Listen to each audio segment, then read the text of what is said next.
I think we are live. Hello everyone. Welcome to today's virtual workshop. We're late by like 6 minutes, so just trying to fine tune everything. So you can see me, you can see my hands on the desk as well, because it's going to be like a pattern making and then a sewing workshop. The plan is to sort of like start off with like talking through the materials, the measurements, and then we actually would create the skirt together. That is the hope and prayer. But thank you so much for joining this session. Let me know where you guys are joining from. I have George assisting me here for what the first few minutes of this thing, and then it will just be us. It'll just be us making this piece together. If you haven't seen me or this is your first time being on any of my virtual workshops, thank you for joining us today. My name is Priscilla and I'm a Nigerian women's hair designer based in the UK. Today's workshop is for a midi skirt that is cut in a circular shape. This was one of the pieces from my collection from last year, the Roots collection, and that skirt got a lot of love, especially around the way the waistline and the waistband and the fullness of the skirt is. So the hope is to recreate that in this workshop. I'm going to talk you guys through the materials I have here, the measurements that you're going to need, and we'll make the patterns together. We would cut and stitch the skirt together, we'll add a zip, and then have a hopefully finished piece at the end. Now let's just manage some expectations. Everyone works at different pace. My pace will be different compared to yours, and that's completely okay.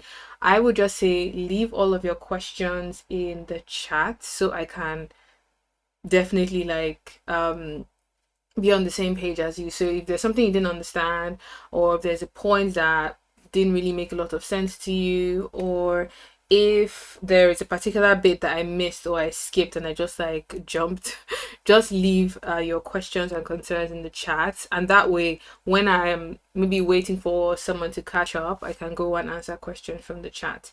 It can be questions related to the project we're doing today or questions related to, sewing hacks, sewing tips.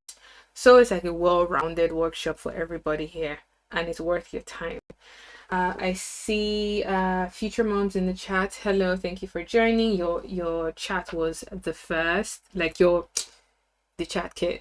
Your message was the first one, and then I see happiness. Hi, I'm Sherry from Australia. Hi, wow, what time is it in Australia? I know the time difference is something that a lot of people had issues with in terms of joining this workshop. I know it's really late in some parts of the world, it's really early in other parts. It's literally just 9 minutes past 12 here in the UK, so time difference can be an issue, but we'll make it work. This workshop is being recorded, so if you have to leave earlier or if your network gets a bit iffy, it will be recorded. So after today, you can go back and rewatch specific points that you missed or that you just want, like, additional information on. I see Happiness saying, yeah, I think that's Happiness. Haha, is not too bad. 9 p.m. here. I've just gotten back from the UK 3 days ago. So still have jet lag. Pele, so yeah, I can honestly imagine how I cannot imagine. I'm not even like I cannot imagine what that would feel like. So hopefully you won't have to stay up too late. If you have to leave, that's okay. I think I just want us to at least get the pattern and get the skirt cut, and then I'll explain the waistband. And then if you have to leave, that's fine. You can come back and watch the recorded version. Magdalene Coty is 6 p.m. in, how do you pronounce that? Perth. Where is that?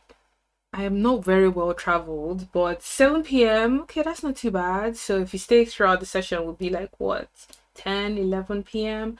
Hopefully, we won't be here for that long. But now the introductions are out of the way, thank you so much for joining yet again. Let's just talk through the material so we're sure that we actually have everything that we need. In terms of the pattern making, you will need your pattern making ruler. If you have this pattern master, that's fine. Else, if you have a French curve, anything with a curved edge will come in really handy. I also have my set square. The set square helps me to draw in corners accurately. So like maybe the corner of a hemline or the corner of a waistline, because the set square has this line going through the middle, I can match edges together to help me get like a really good corner. So those two rulers I'm going to be working with today, but you can use any of the tools that you have that would meet the same demand. I have my fabric scissors here. I have my marker pen so I can draw very clear lines for you.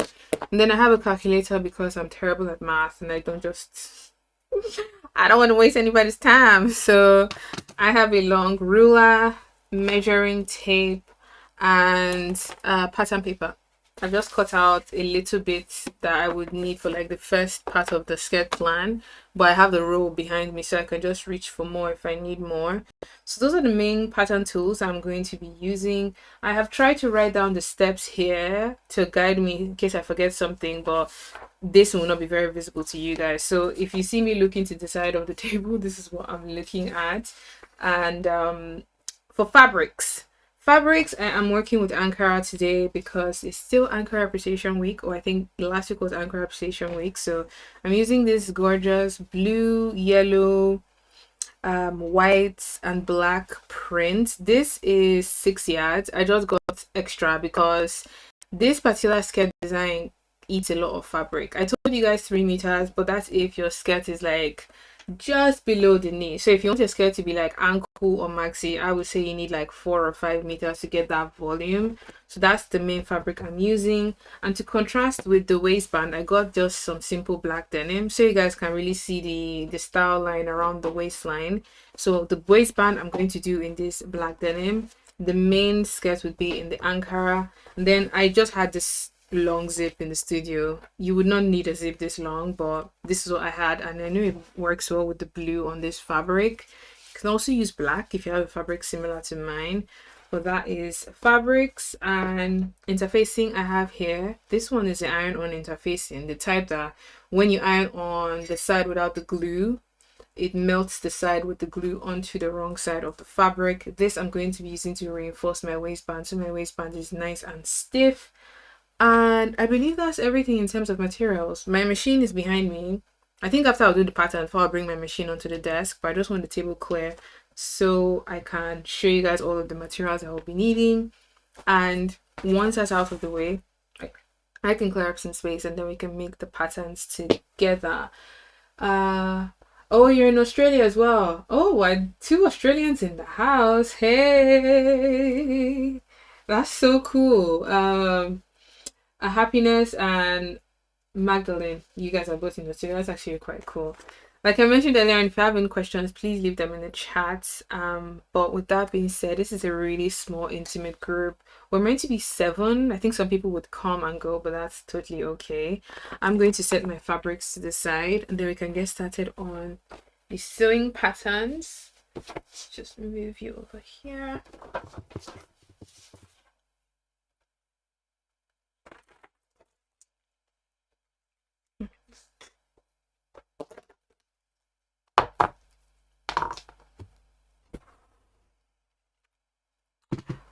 Okay, I think the first thing that we obviously need to do is take some measurements. This skirt, you only need 4 measurements because of the design. You would need to measure, so I'm going to stand up and show you guys the measurements you actually need if you don't have yours taken already. But you would need to first of all decide where you want your skirts to be. I kind of want mine to sit where the skirts that I have on is right now, so I'm going to measure that as my waistline. And I'm going to measure around, just leave my shit, around like this. This is what, 28? Yeah, I have mine written down there. So measure around your waist. If you want your skirt to sit high on your waistline, measure it high. If you want it to sit a bit lower, measure that as your waistline, because that would really help us when we have to draw the pattern later on. You also need to measure around your hips, around the fullest part of your hips. Just align my tape. Something I like to do when I measure my hip is just like go up and down to ensure that it actually slides. This measurement will just act as a guide later on. We won't really need it in making the pattern, but I always like to have my measurements for my hip like written down. And then we would need to measure the length of the skirt. I kind of want mine to be longer than the skirt I have on here though. Let's see, I think I'm gonna do 25 inches. So this is from my waistline to my desired hemline. So if you want yours to be longer, measure yours to be longer. Just be mindful of the fabric that you have because that's important. So I am going to work with 25 inches for my, let me just write down. So let's get rid down my nail yarn or wrote something different. So that's my skirt length, and then the cream of the crop of the skirt is the waistband, and the waistband has two different measurements: the length on the center front and then the length on the side. There are two different measurements. Now for the front edge, it kind of dips down and then goes up the side like this. That's how the seam of the waistband is. So on that center front, you kind of want it to be, I would say you could use 5 or 6 inches, nothing too long, else it starts to go into your hip. So I'll say you can either work with 5 or 6 inches. That would be how deep the waistband goes on the front. I've written mine as 5. You can use 5, you can use 6. And then on the side, you want it to be shorter. So this you can have as 2.5 or 2 inches. It definitely needs to be shorter compared to the one on the center front, so it actually can curve up like this to make the shape that the waistband has along that edge. Now those are the measurements that we need. I kind of took mine off camera, but you can take yours now so we can really go ahead and start working on the pattern straight away. Let me just set this aside and bring on my paper.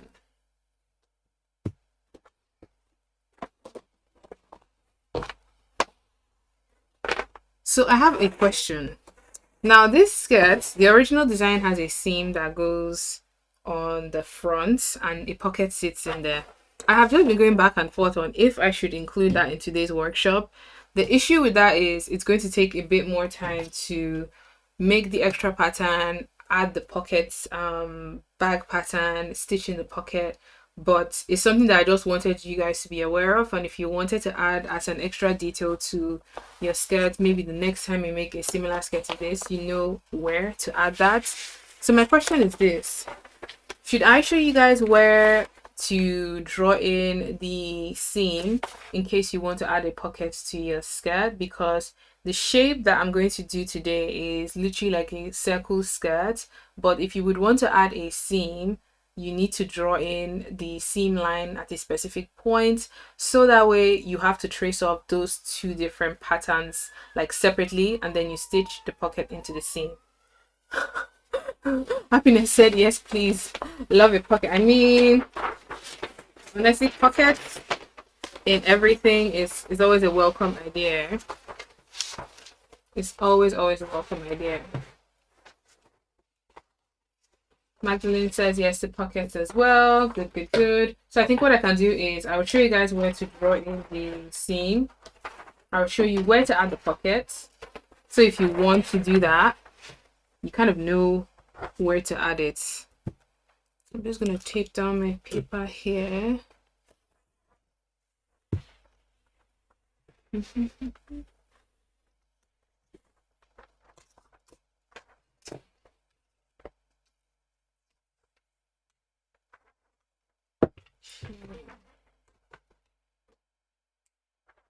Can you guys see this corner? Because I'm going to be drafting the skirt from this corner downwards before I start. So the table is limited in size. Future one says yes the hard way. Okay, everybody wants pockets, so I'll definitely show you guys where to add the seam and how to do a pocket bag. But for today's, because I'm being mindful of the time and actually want us to have our skirt done, but for today's first skirt attempt, we'll just do the waistband. We'll do the skirt as one piece, so you just have the center back seam. That's where your zip would be. That's the only seam we'll have in the skirt. But I will show you how to do the pattern if you want to add a pocket later on. Are we cool with that? Let me see some yeses or nos in the chat so I know how we're progressing today. Okay, I see a thumbs up. Future mom says okay, good. All right, amazing.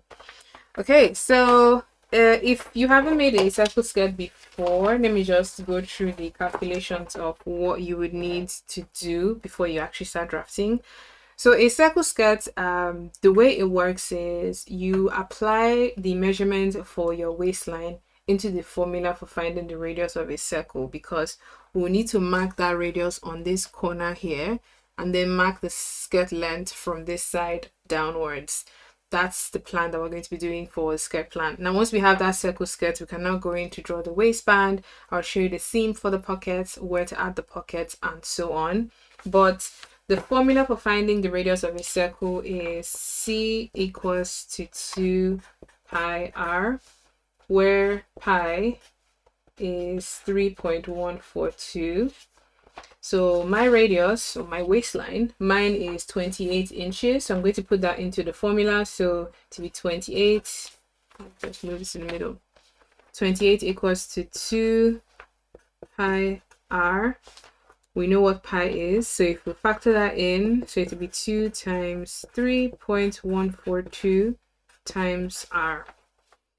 Now I'm just going to do some divisions. Where's my calculator? 2 times 3.142. I will get 6.28 r. Now just remember to put in your waistline in this this point here. Now where I put 28, you put whatever your waistline measurement is there. So I'm now going to go in and divide my waistline by this 6.28 to get the radius that I'm going to use to mark in this corner here. Now if I divide 28 by 6.28, I'll get 4.46, which you can see 4.5 if we approximate. Yeah, we can see 4.5. So that would be the radius for my skirt pattern. Now I'm going to come to this corner here, this particular corner. Then I'm going to mark that 4.5 from this corner in this direction. Just mark that all the way across.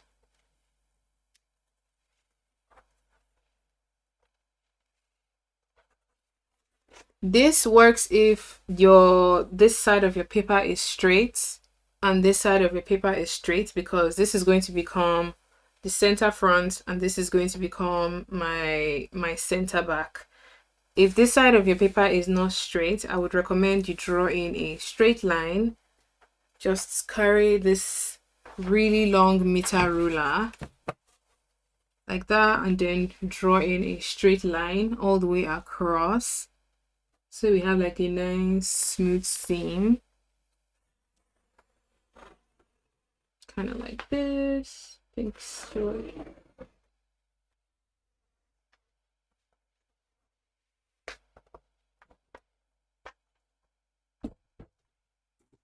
How long is that line? This line? Yeah. Oh, it doesn't matter yet. Oh. Later on, yeah. Later on we'll mark it down. So I'm just going into mark 4.5 all the way across here. And here. And here. Next up, I'm going to go ahead to connect these together like so. This is going to be very interesting.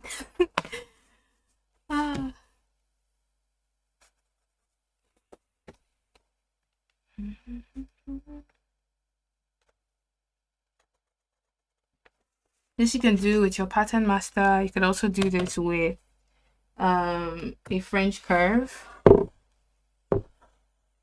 Wow. Take the keyboard away. Can I? Yeah, oh, give it to me. Thank you. Gives me more space. It's here between the tables. Okay.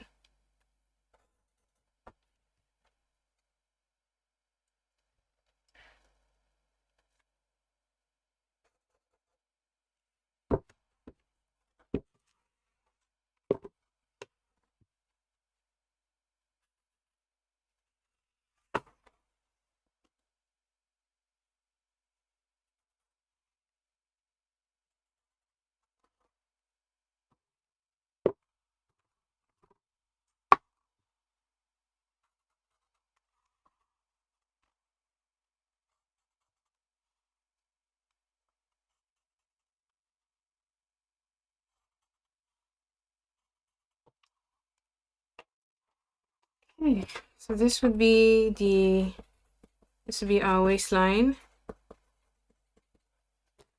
and from this waistline you would mark your desired skirt length. If you want yours to be 20 inches, 30 inches, 40, you mark that in this direction like this. But like I mentioned earlier on, just be mindful of how much fabric you have and how wide your fabric is, because the pattern is shaped in such a way that when you put it onto fabric, you need to cut it in a particular direction. So I want my skirt length to be 25. Yes. I want mine to be 25. So I'm going to mark 25 in this direction.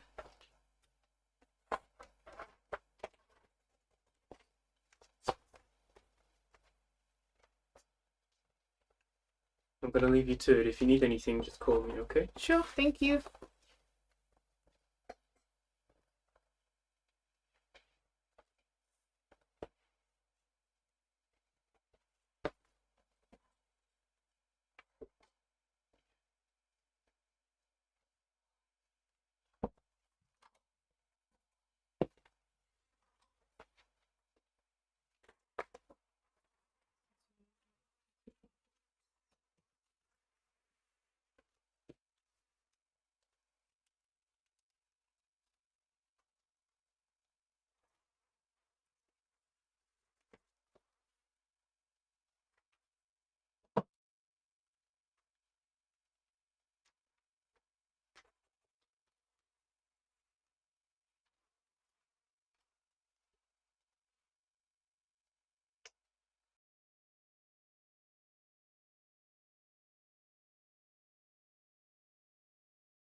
If you've marked your skirt length all the way across, you can start connecting them together. So you have like a circular hemline like this. Like that. My table is not big enough. Oh, I'm going to work magic today.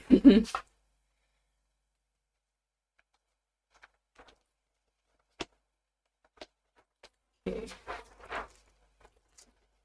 This is the point where I am honestly thankful for this tool, because this tool just makes drawing in curved hemlines a lot easier. So I'm just connecting one dashed line to the other.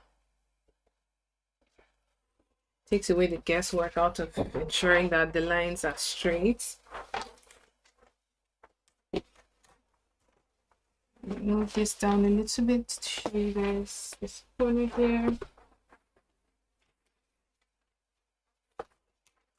And to ensure that this corner is straight, I'm going to grab my set square and match this line. Put this downwards tab so you can see. There we go, so much better. Match this line to that one, and then draw in a straight hem. And then this I can connect to the rest of the hemline.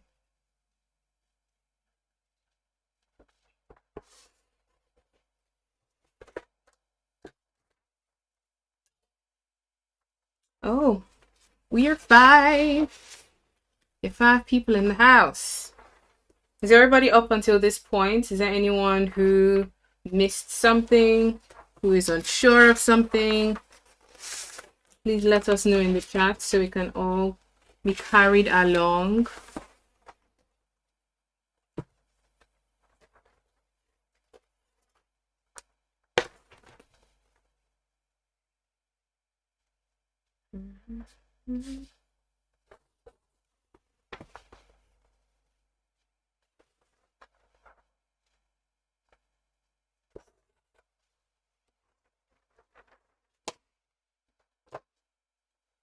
Is anybody doing a mini skirt, or is everybody doing midi today? Is anybody doing mini or maxi? Because mine is kind of like midi, around like my knee. No, just below my knee, if I'm being honest, just below my knee.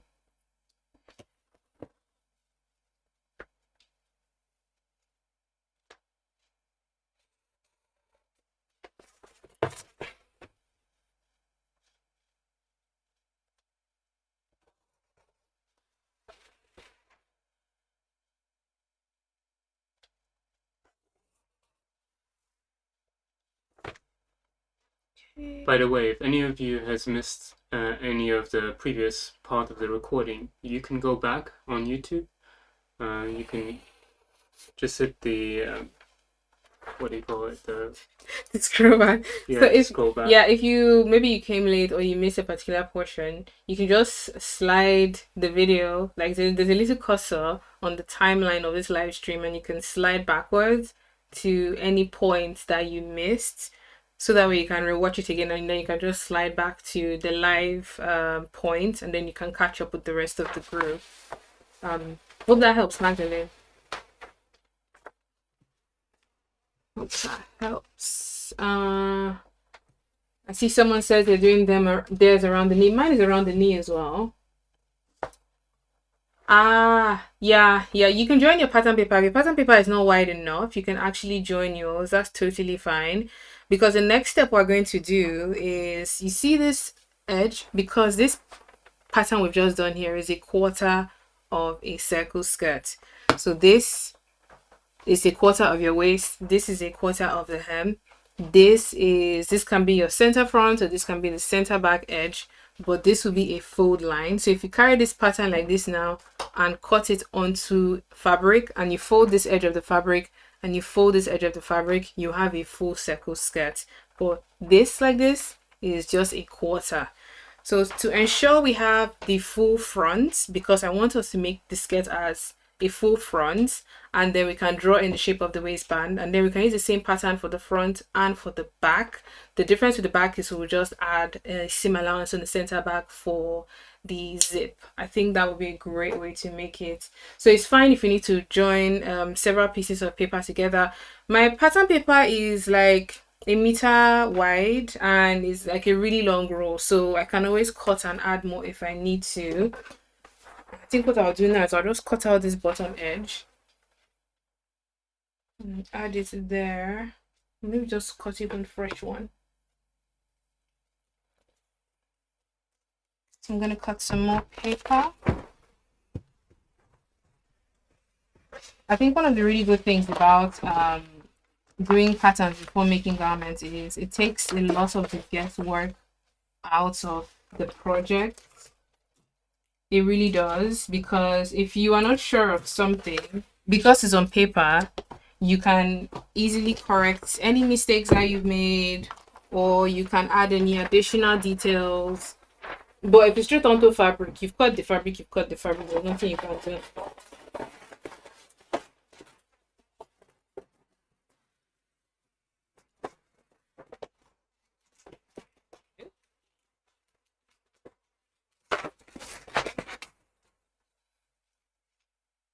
All right.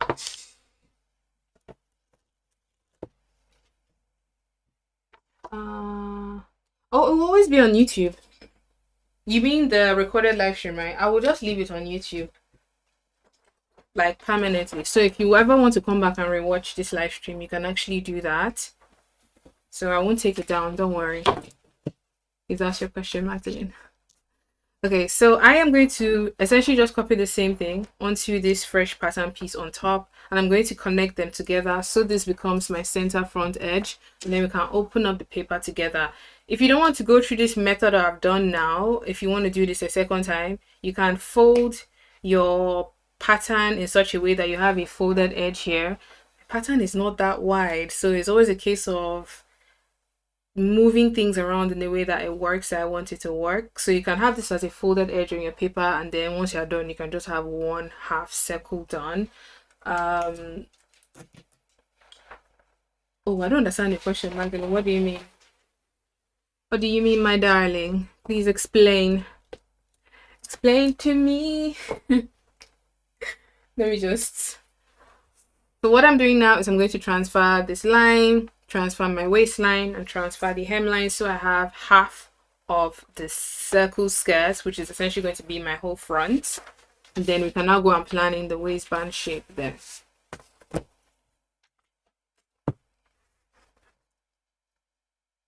Okay. Like I mentioned earlier on, please leave your questions in the chat. Don't be shy. We're a very small group. We're literally 5. We're just 5. So no question is how does my there's a way my tutor used to explain this in school. No question is too silly, or no question is too annoying. Just ask away.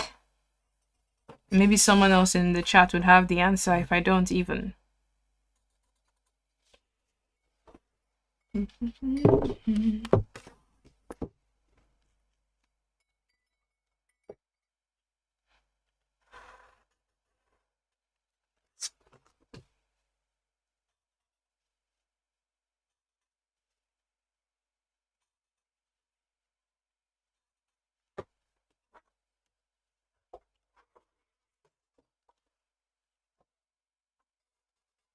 Okay, waistline is in.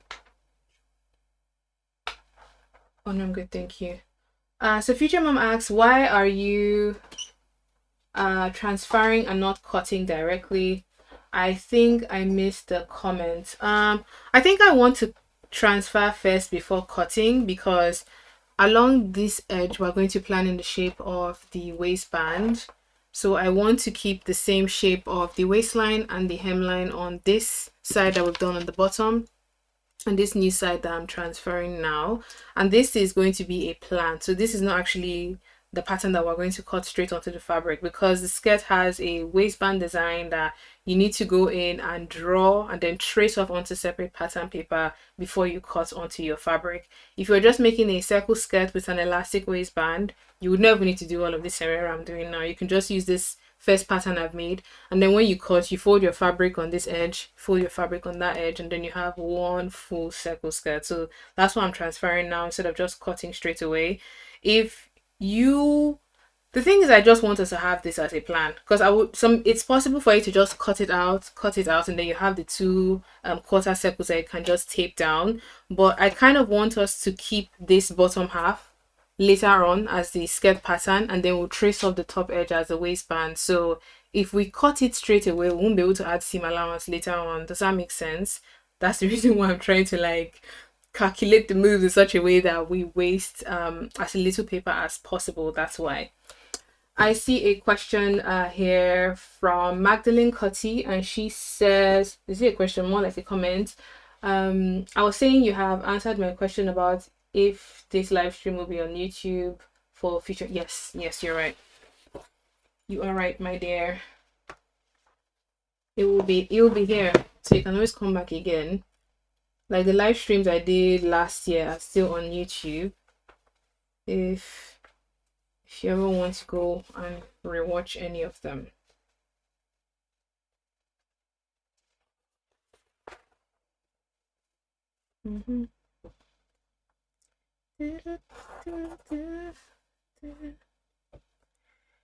The pattern I'm doing today is for a woven fabric without stretch. So let's be aware of that. I hope nobody brought stretch fabric, please. Because if you brought stretch fabric, I don't even know. I don't know what we'll do at this point. So yeah, this pattern is for woven or non-stretch fabric.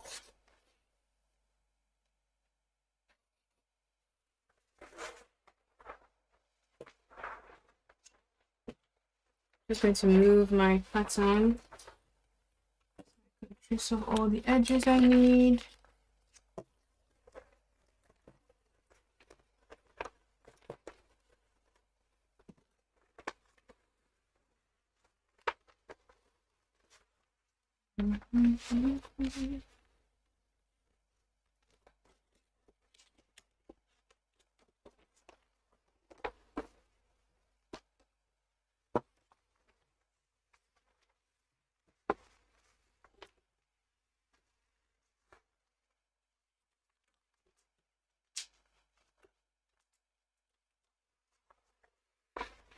Are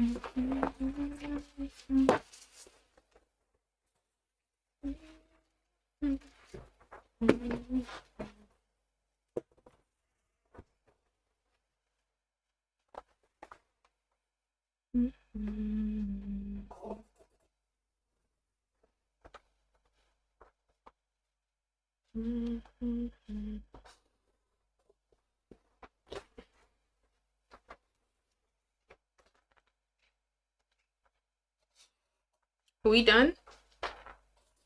Have we made the second sheet of, or transferred, or made the entire circle skirt plan? I'm pretty sure somebody has finished. Pretty sure. Aha! Future mom says no. That's okay, that's fine. Me, I'm still doing my own. Still doing mine.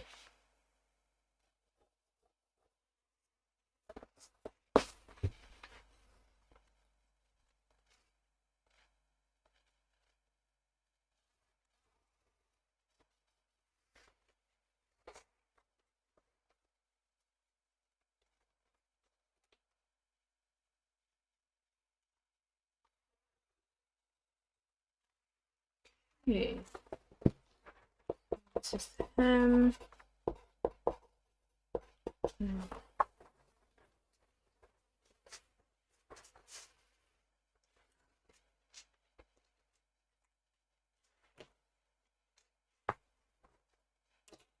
If you are done tracing off this second sheet that I've just done, you'd essentially need to attach them together along this top edge. Let me pull it down and show you. So we have a half circle,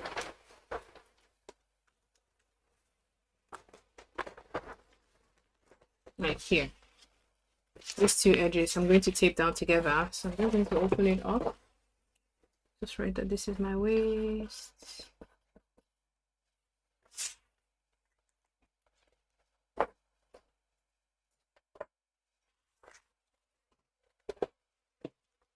I'm going to turn this like so.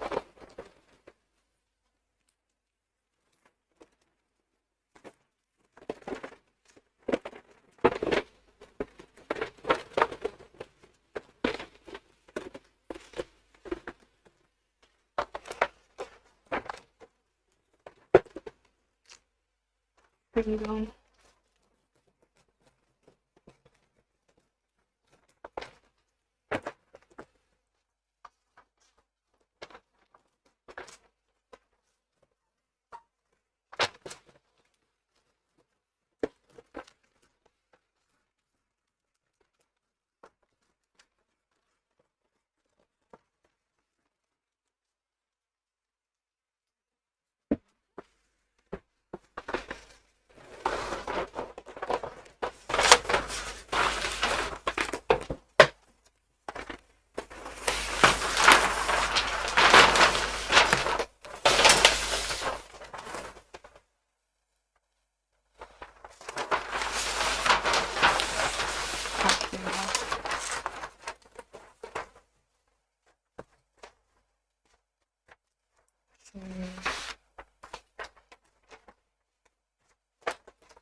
I'm going to match these lines together like this, and then I'm just going to sellotape this edge.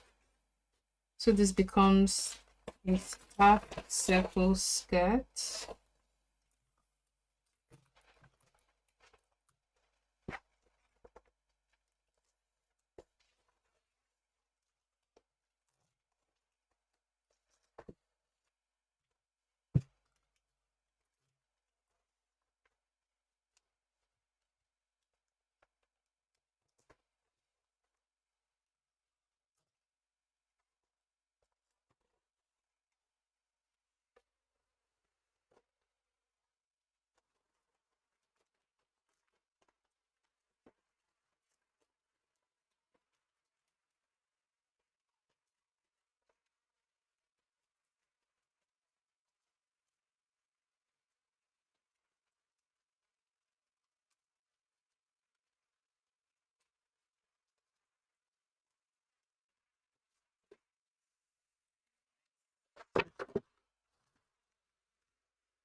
Uh oh goodness, John was asking. You came just after the point where we're discussing pockets, because that was one of the things we talked about earlier. The original design has pockets. We will be showing, or rather, I'll be showing you where to add the pocket seam and the kind of like pocket bag pattern shape. We will not be stitching it in this video. That way we're able to actually finish the skirt, because if I say let's do the skirt with like the panels and the pockets, I don't think we'll be finished today, because that would mean that this front would have 3 panels. There'll be a seam here, and then the pocket will sit into that seam. I will show you where the seam will go, the waistband and everything. So if you were to do this again, you'll be able to add pockets for your skirts, because that was something I was like going back and forth of, should we or should we not have pockets? I know pockets in skirts are always nice. The inspiration skirt has pockets in the seams on like the front. So it just makes wearing the piece a lot nicer over time. But today we will not make pockets, but I'll show you how it's done, don't worry. Not to worry. Have we all gotten to this point where we have a half circle? Everybody got into that point, so we can go in now to add the waistband. Let's just give me a thumbs up if you have reached this point where I am, where you have like a half circle.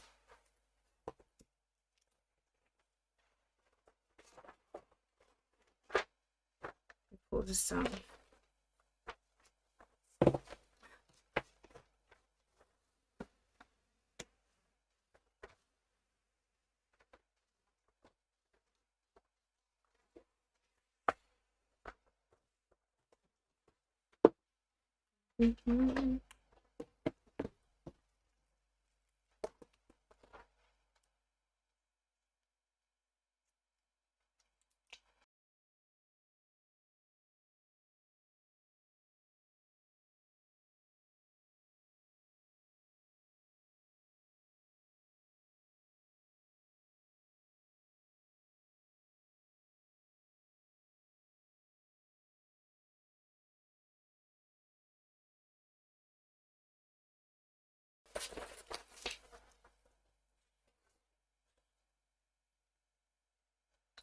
I'm going to go in now to draw in the waistband shape on this area like so.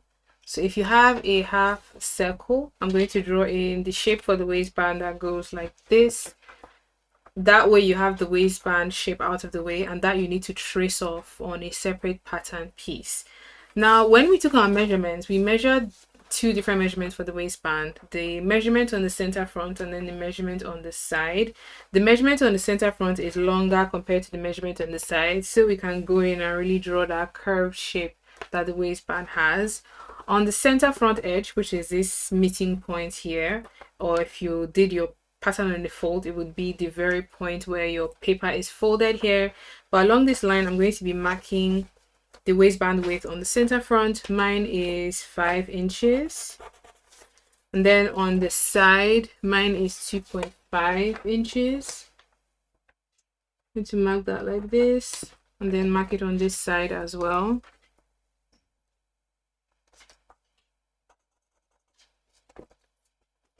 And then this I'm going to connect together to draw in the shape of the waistband.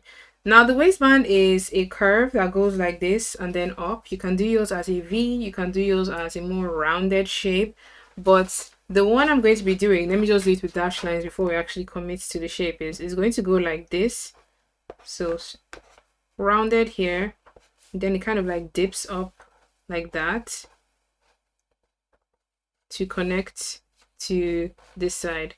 So once it's been cut and stitched together, it gives the illusion that the waistband is lower on the front and then higher on the side. If you don't want to do what I've just did, please use one of these. They come in very, very handy, honestly.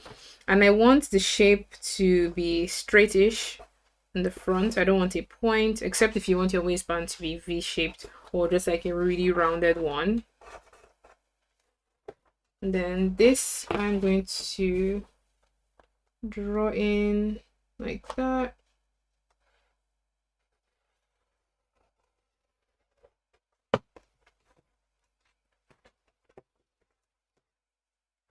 And I want this corner to be somewhat straight. You can do this with your pattern master like this, or you can do it with your set square. And then this can connect back to that one.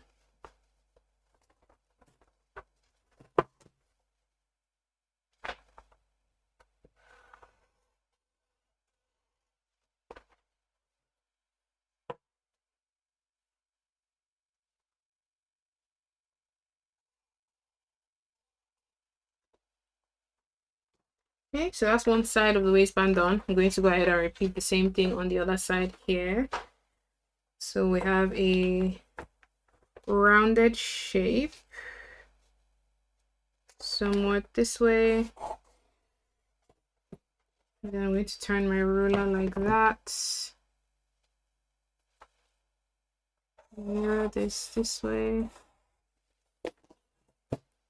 Connect them together like so.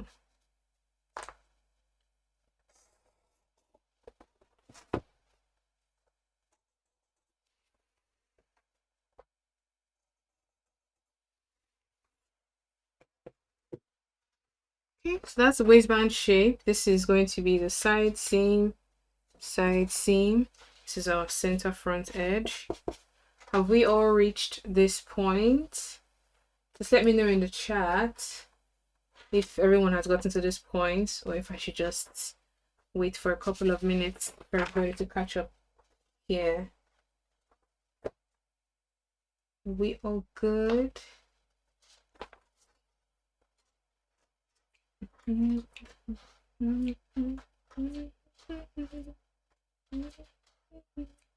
guys must be working hard. It's like everybody must be working so hard right now. Uh oh dear. Okay, let me look for paper that I'm going to use. I'm going to need to trace off my waistband while I wait for you guys to text me, to chat with me in the chat.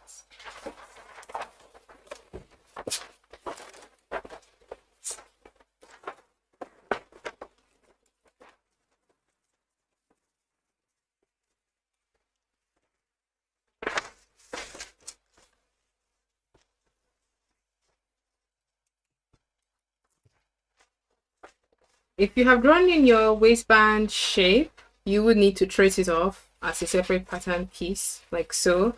And the waistband for the front is a whole piece, whereas the waistband for the back, you just need to trace off half and add seam allowance here. So that's the first set of patterns we're going to be tracing off in this workshop. So I'm going to trace off this edge, because this is going to be a seam. So after tracing this off, I'm going to add seam allowance around my pattern as well. It's moving around.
Mm, almost done.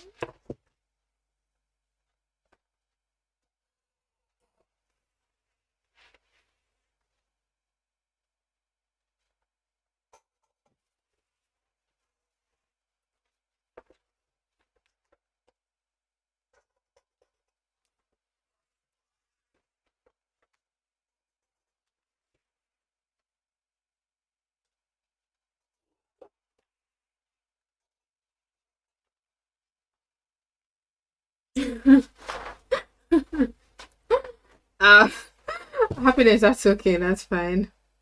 That's okay, that's totally fine. I think my hope is that we're all able to have a finished piece at the end, which is why I was very conflicted about adding the pockets, because I know adding pockets is going to mean an additional seam, an additional pattern, and more make time. And I don't want to have to now rush because I want us to add all the things I want us to add and not have like well made skirt at the end, because that's important. You want to have a piece that is well made, fits you well, and you're actually proud of. And it's okay if it's not perfect the first time. Like, I have really, really leaned into that aspect of creating clothes. If it's not perfect the first time, it's okay. Especially if it's the first time you're making something. You are not a magician. Like, how? How?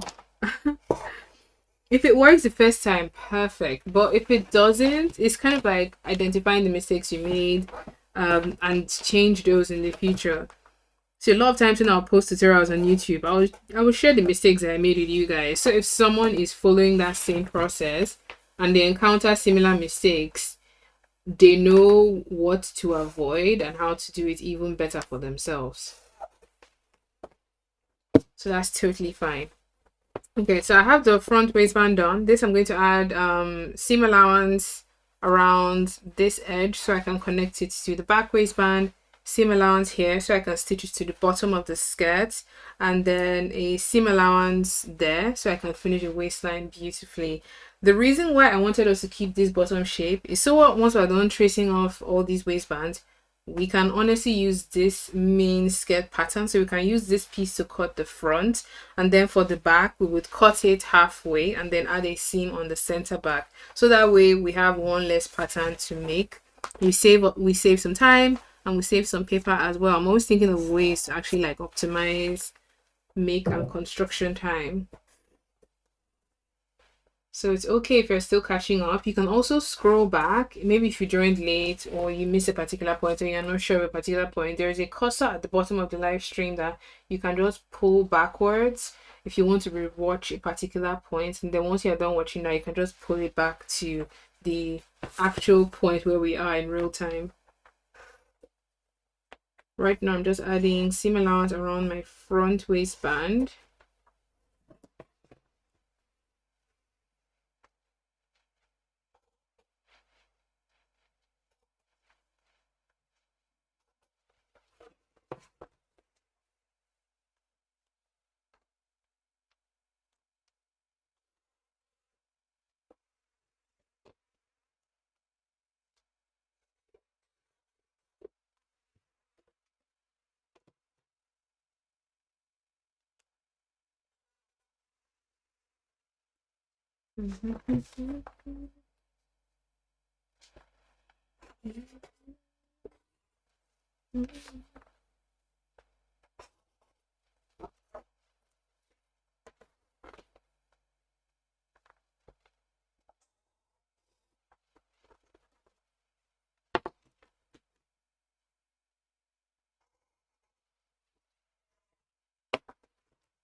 I'm working with 1 centimeter seam allowance. You can work with however much that you are used to or you're comfortable with. Some people like 1 centimeter, some people like 1 inch. Whatever amounts that you're fine with, that's totally okay. Just remember when you're stitching to stitch away however much seam allowance you added, so you don't unintentionally add measurements into your garments that you don't want.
Before I take off this front waistband and cut it, I am going to add 2 notches for where I intend to add the seam where the pocket is going to sit. I know I promised you guys that I'm going to show you how to add the seam for the pocket and where to add it.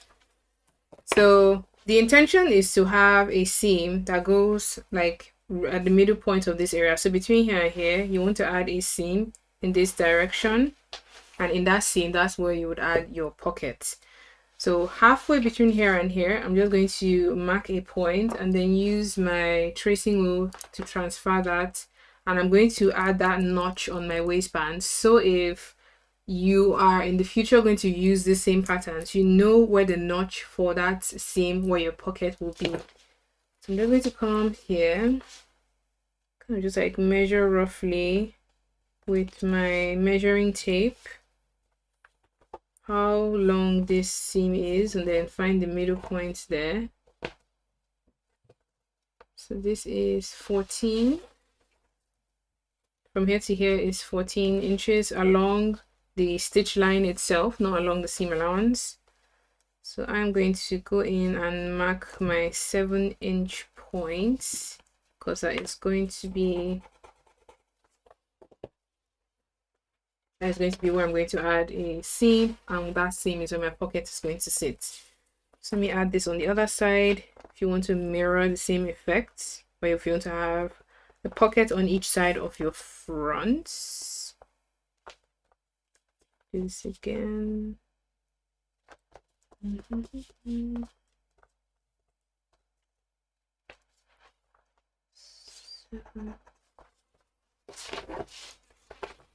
So with a tracing wheel, I'm just going to punch out some holes through. If you don't have a tracing wheel, you can just lift up your paper slightly and then transfer that point like this,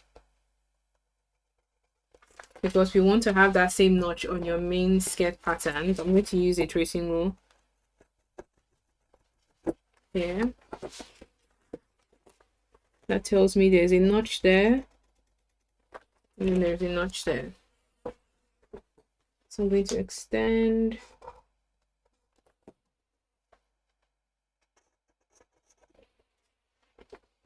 Okay, so we have our front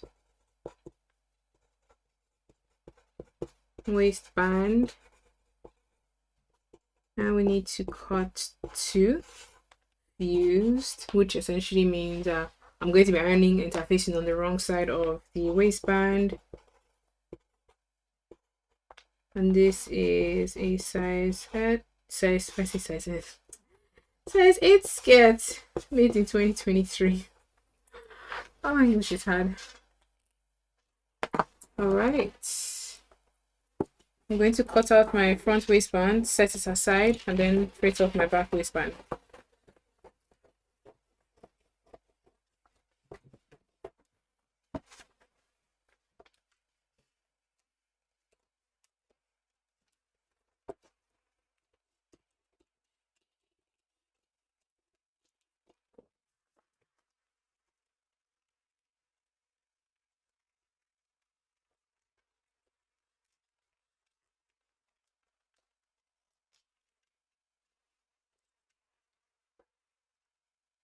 How's everyone getting along? Are we at is everything making sense so far? Are you able to create your own pattern? Are you just joining in to get the general gist and then you make yours later at your own time? What's the general consensus in the house?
Ah, Magdalene is saying I will rewatch and create my skirt later. That's absolutely fine. So you can just watch through the session and then take note of particular points and then ask your questions now in real time so I can answer them. But yeah, you can always rewatch this and make your own skirt later on. But this is the front waistband all done. This I'm going to set aside, and then I'm going to trace off the back waistband. For the back, I'm essentially going to trace off 1/2 alone because my plan is I will use that pattern to cut a pair or 2 pairs in this case because we want to finish the waistline of the skirt really nicely. But this center front edge is going to become my center back edge, which means I'm going to add a seam on this edge. So that way I'm able to stitch a zip into this particular edge. So I'm going to get some paper and trace off the center back waistband.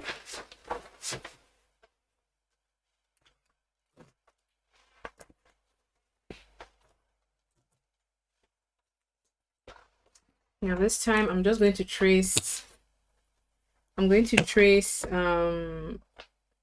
add the seam allowance straight on, so I don't have to do it twice.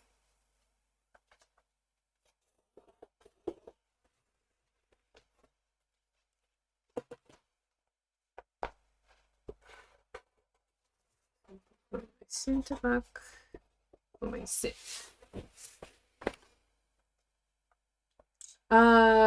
The portion about the pocket, I will go over it again because when we're done tracing off the waistband, I'll actually show you where the seam for the pocket will be. So I'll go over it again.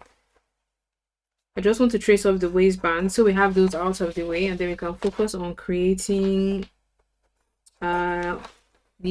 showing the seams where the pockets will be, and then adding seam allowance around the main pattern itself. So I will show you, I'll take you guys through the pockets portion again. You guys really like pockets too. People like pockets, to be fair. It just makes the wearing experience of clothing a lot nicer, I know, honestly. Because you can just put your hands in your pocket, your phone, your keys. Oh, why the pockets are not on the side? You can put it on the side, but if you put it on the side, you find that the pocket will be like that and not on the front. So if you want to put your pocket along the side seams, you can, but the pocket will be on this side.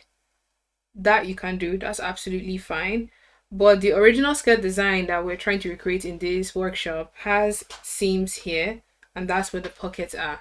If you don't want to go through all that extra like ceremony, you can just come onto this side seam that is going to connect the front to the back, and then you can add your pocket bag into that seam. That's actually fine as well. But I don't want you guys to go look at the original skirt design and be like, wait a minute, there's a seam and the pocket is more to the front, because with the seams here and the pockets in the front, the pockets will be more on the front of the skirt rather than on the side. So that's the reason why they are not going to go on the sides. You can put yours on the side though, like that's absolutely fine. It just changes you just adapt the design to your preference, which is okay.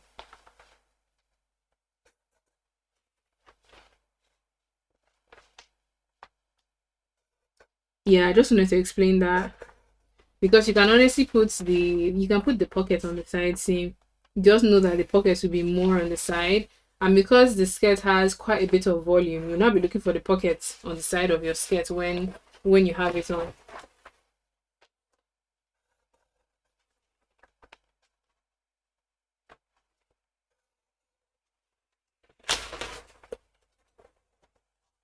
No, there won't be a front seam. There's a question here from Goodness John. There will not be a front seam. There would be seams that go kind of like that, but none on the center front. There will be a center back seam because that's where the zip is going to be, but no center front seam. It will just be seam here and seam there if you want to put your pocket on that seam like the inspiration skirt has, or you can put yours on the side like Magdalene asked earlier on. Just kind of like the side seam that connects the front to the back of the skirt.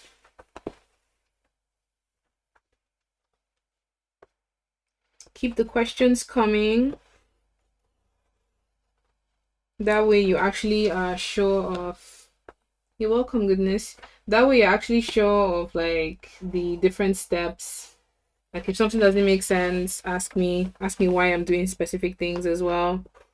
Because sometimes I'll forget to even mention it to you guys. But at least if I'm saying it now, you kind of like know what you're getting yourself into.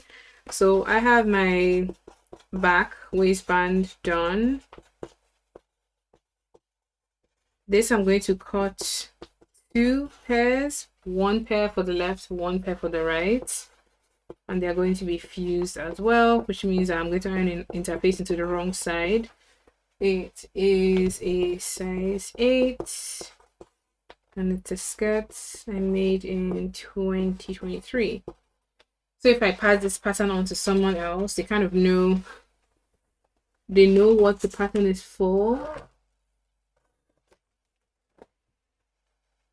This is where the waist is. Okay, I'm going to cut this up.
Alright, so this is the back waistband done with seam allowance added on the center back edge, along the waistline, the side seam, and this bottom edge. So I'm able to connect it to the main skirt body.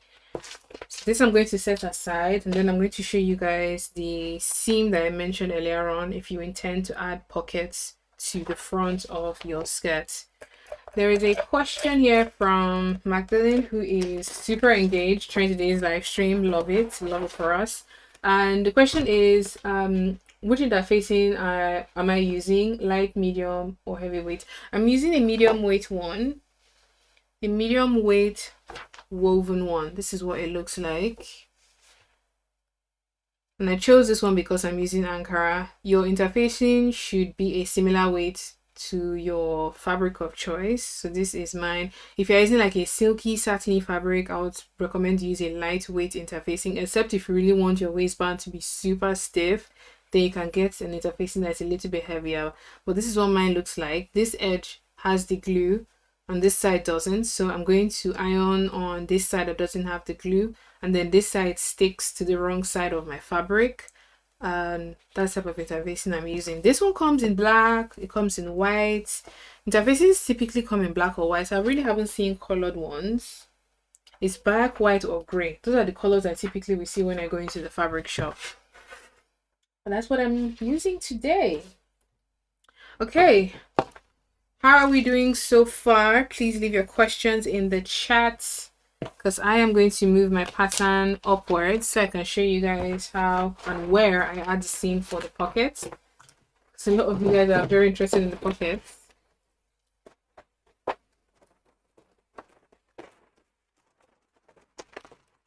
So I'm turning my pattern slightly to the side, and I'm going to show you on one side.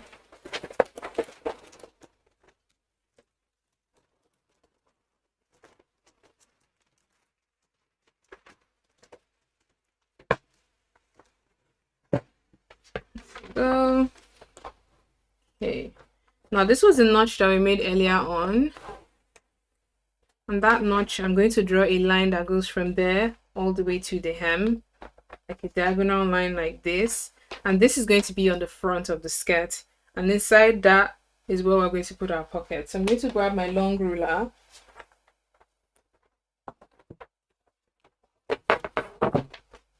Let's draw a line that I want to say is about 45 degrees off of the main one.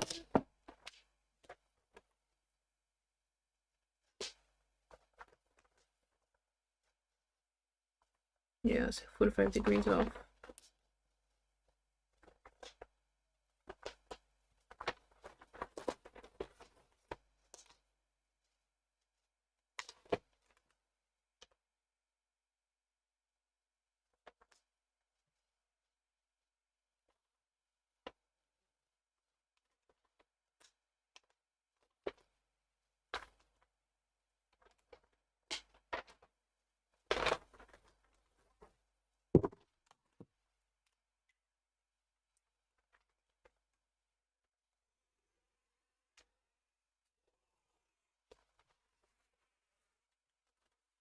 Now this is going to become a seam, and this you would need to cut into two, because if this is a seam, this means that this pattern is separate from this pattern. 45 degrees off this one, that's what I mean. So if you put your ruler like this and just grab your set square, it just so it flares in a direction that is not too odd. So you can also do it like that. So if you match, put this edge like this, kind of like turn your ruler. I'll give mine the other direction. Add mine this way. So I had this there. Then I'm going to move my ruler so it's like 45 degrees off of this line there. That's how I drew this one in. So it's not 45 degrees off the center front. It will be less than that if it's off the center front, but just off here. Hope that answers your question. All right. So like I was talking about the pocket, so this is going to become a seam, which means you would now need to trace off this piece as a separate pattern and this piece on the front as a separate pattern. So you now have here open for your pocket to sit into this seam. Now the pocket itself, because you already have a waistband, the pocket will literally start like, I would say like 1 or 1.5 inches below the waistband. So you would want to mark the top of your pocket. So I've put it as 1.5 inch below this area here. And then your pocket opening, this is the part that is up to you to decide. Don't make it too wide, else your hand will just feel, I don't know, feel like the opening is just too wide. You don't want to also make it too narrow. I think a good thing that could guide you is if you put your hand like this, really open your hand well so that you're able to put your hands in. So if you open your hands like this, and then maybe around the point where your thumb is, so you're sure that your hands can go in and out of the pocket, that could be something that guides you to decide how wide you should make your pocket bag. I like to make mine around 6.5 to 7 inches. So if I do that rule I just mentioned and mark here,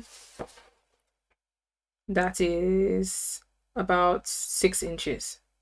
So that's literally 6 inches. That will be my pocket opening.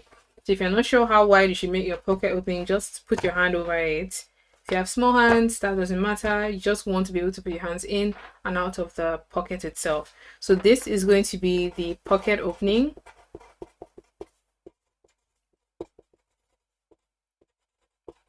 And then this point and this point are going to be notches that you would need to transfer onto the pattern. So this pattern and this pattern here, they are going to be stitching together along this seam.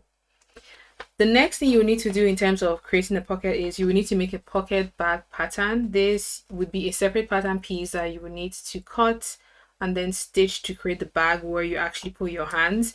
I'm going to show you what the shape looks like. So I'm going to draw it in this direction, because if you put your hands in like that, you want the pocket bag to go in the direction your hands is going. So the pocket bag should face like this inside of your skirt. If you put it that way, that would be weird to like be trying to move your hand into the pocket like this. So I'm going to draw in the shape like this so you guys see what it looks like.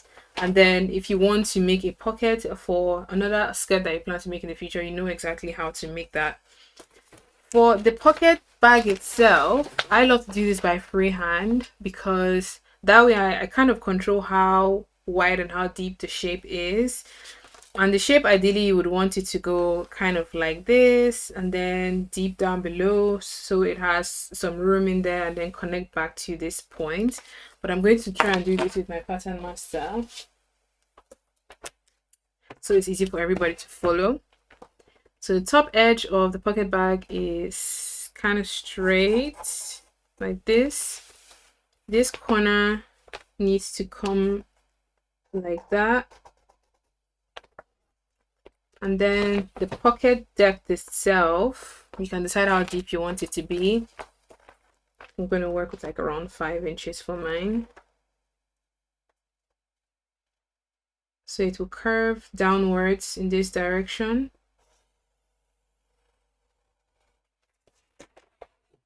And then this has to connect back to the top edge, kind of like that. So I'm just going to use my handy tool.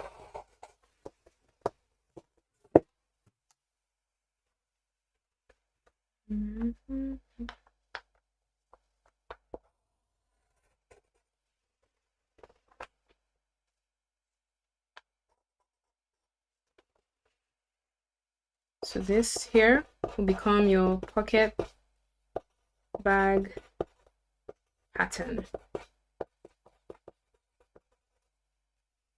This you would need to trace off kind of like along these edges here.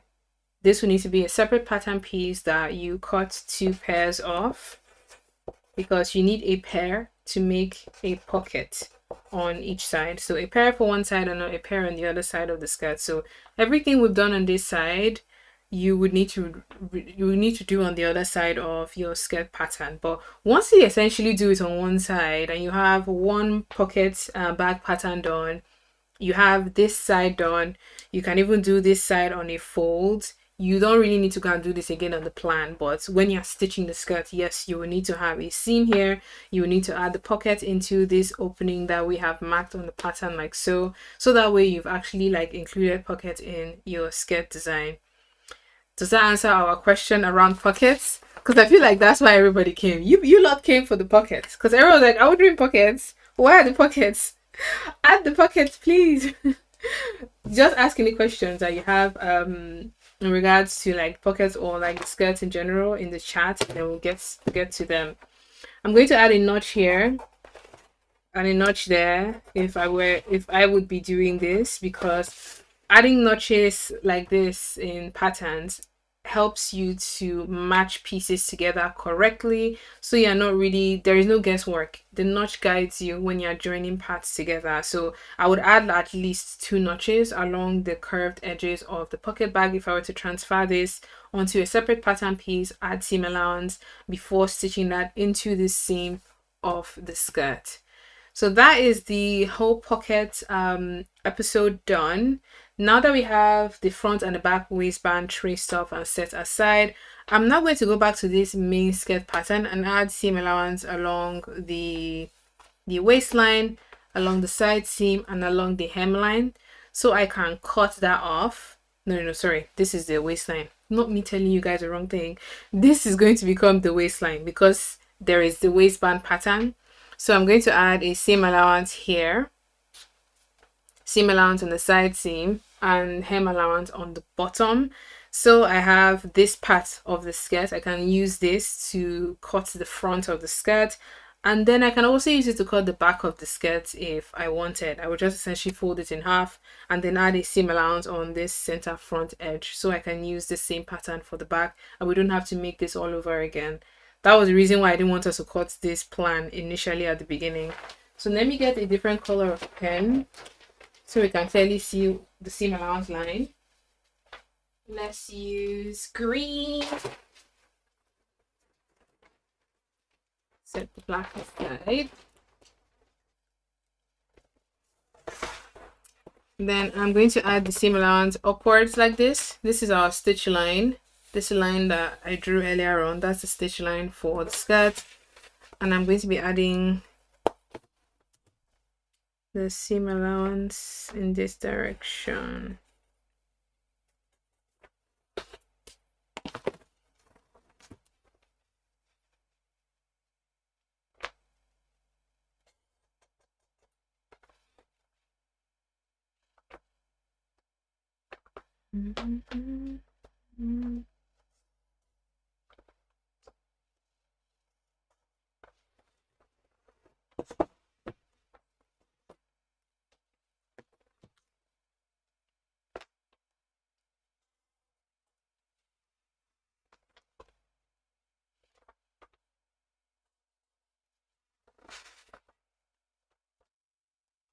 Is anyone making their patterns with me in today's virtual class?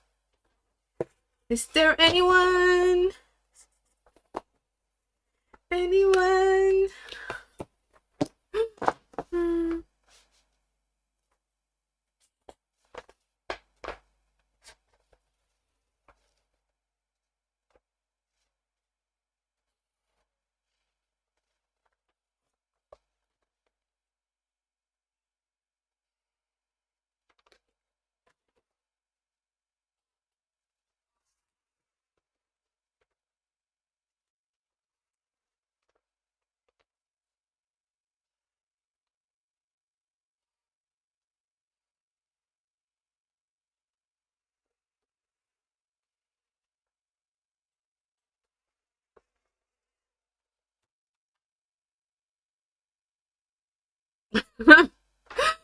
Really, really starkity.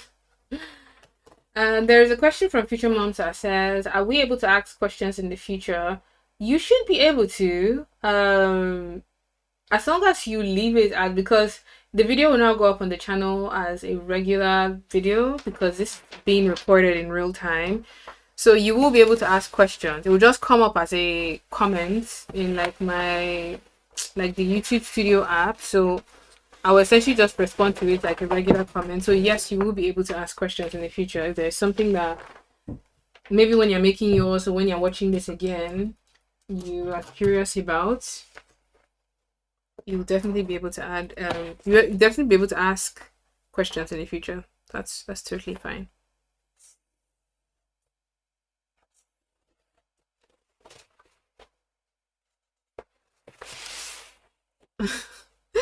Mr. Star Kitty, not you having your own comments. Ah, you want to remix in the future? Yeah, that's totally fine. Maybe if you want to make one that now has pocket or maybe a longer version, you can definitely do that again in the future. That's fine.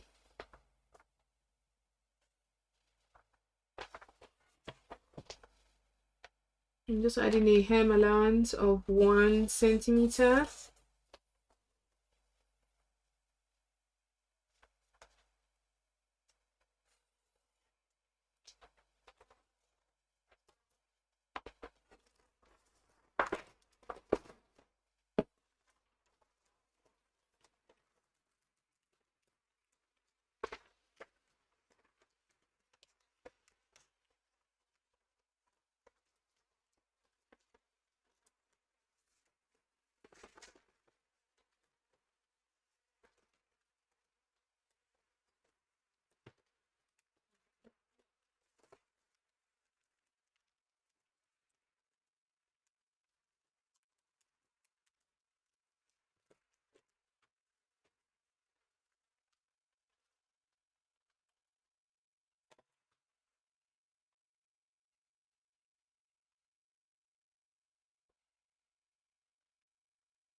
Need to, ooh, need to move this pattern around.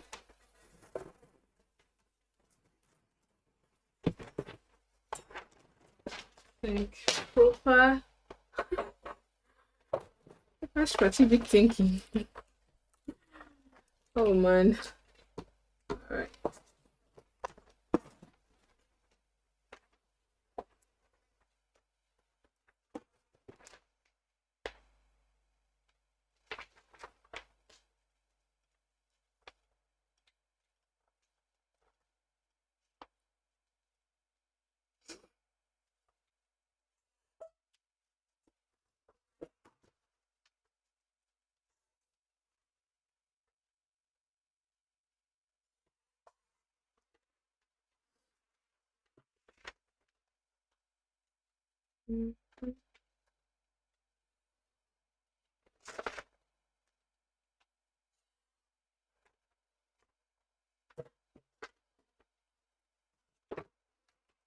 We are getting there.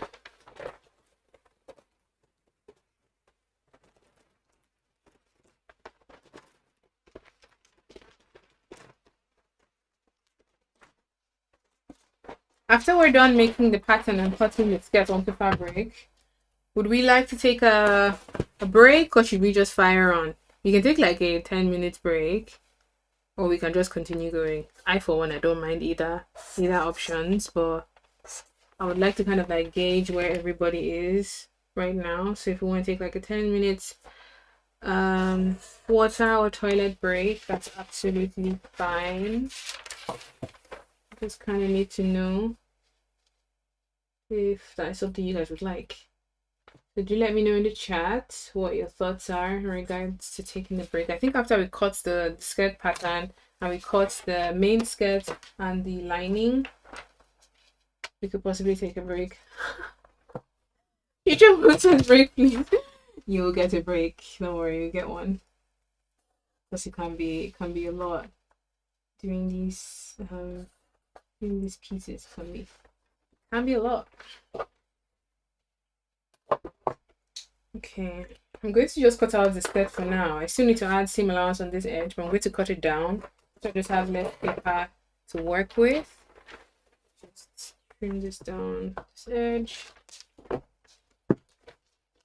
And I'm cutting along the seam allowance line.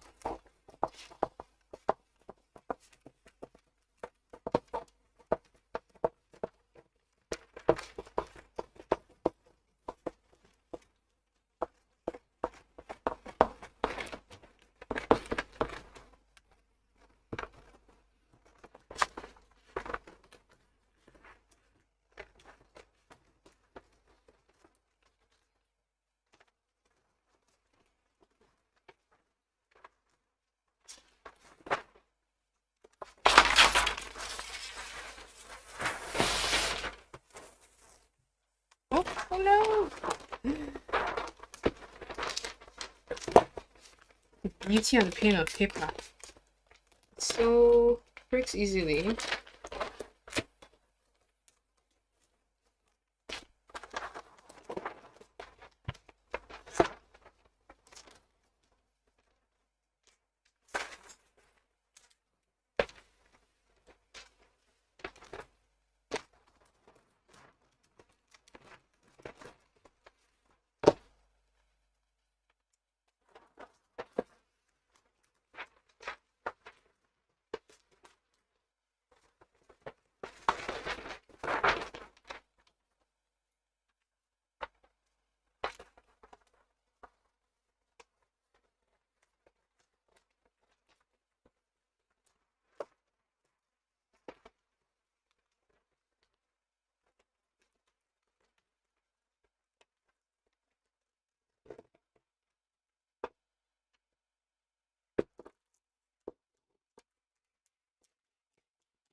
pattern. Remove the main skirt pattern down.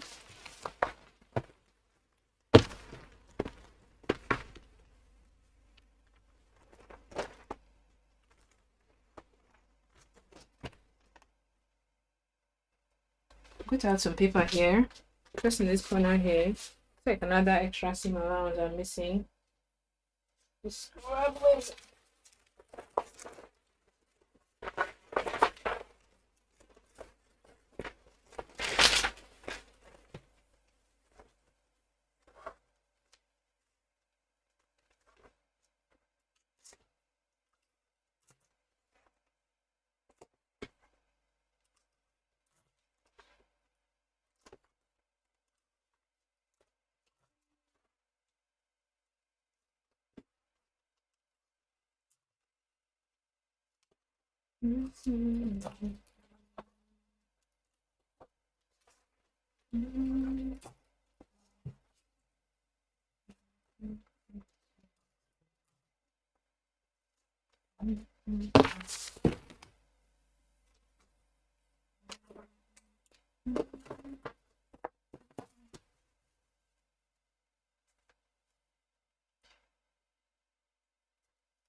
Now add 1 centimeter seam allowance here to finish up the skirt patterns.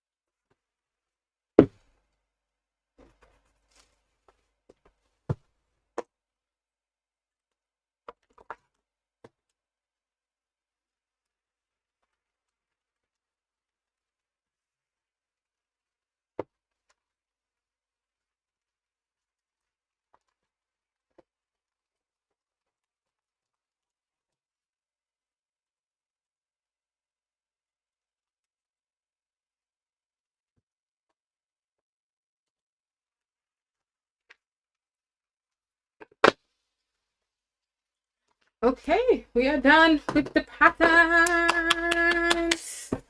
Round of applause for ourselves for finishing I'll say like the first quarter. Definitely more than half. Just finish up and show you what it looks like.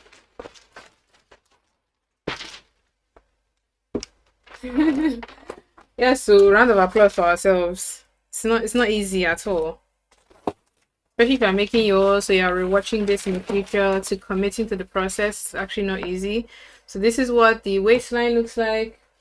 Remember, we've already gone in to trace off the waistband pattern that's going to sit inside here like this.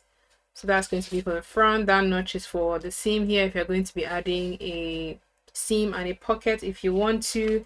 This would be the front waistband, whereas for the back, I'm going to cut 2 pairs and it's going to sit into this edge like this. So I'm able to finish the waistline of the skirt beautifully. My plan is to use the same front pattern. Let me just write down the label for this pattern so I know what exactly this is. This is going to be the front skirt. I'm going to need to cut one in my main fabric and then one in my lining. And then it is a size 8. And this was made in 2023. So this, I will cut my front. The grain line is going to be along this vertical center front edge like this. So we will need to cut our patterns like this.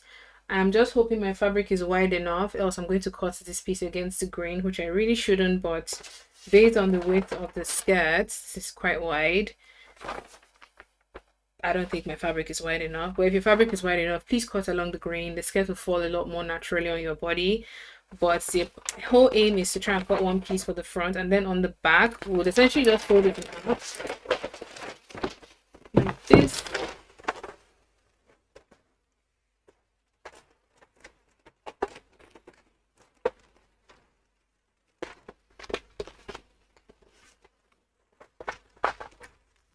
fold it against itself like this along this center front line from earlier on. And then along this edge, would add a 1 centimeter seam allowance for the zip, so we can reuse the same pattern for the back. If you want to create a back pattern separately, that's totally fine.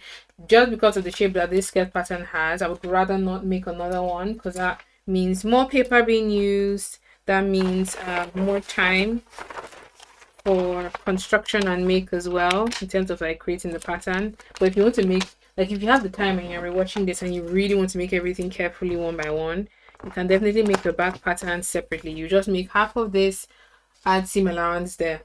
That's what the back skirt pattern would look like.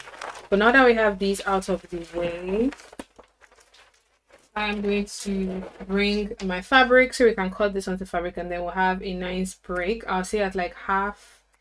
What's the time right now? So this is almost 2 o'clock. I'll say around like 2:15 we could have like a 10-15 minutes break, get some coffee, get tea, use the bathroom, use water, just like have a nice break, because we deserve it. We deserve it. Okay, let's get ready to cut. So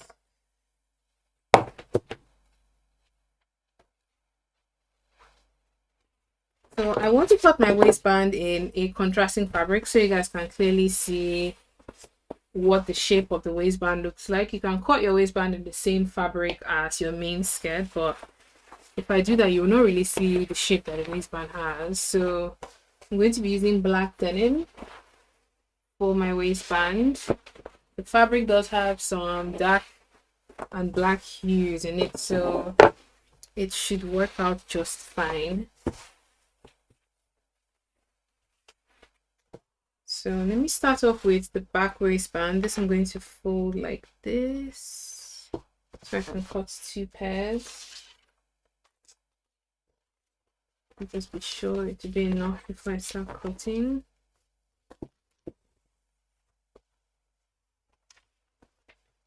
Just for the back.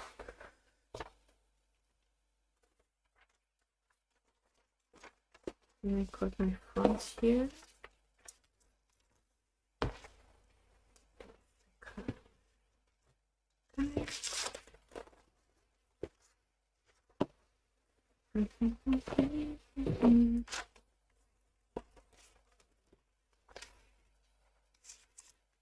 Oh, just enough.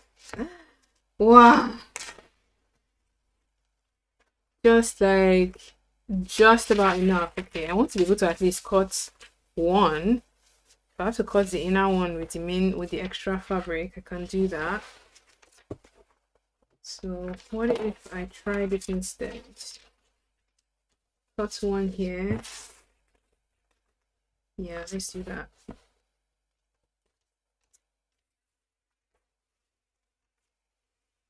If I can cut one at a time. I think maybe this would work.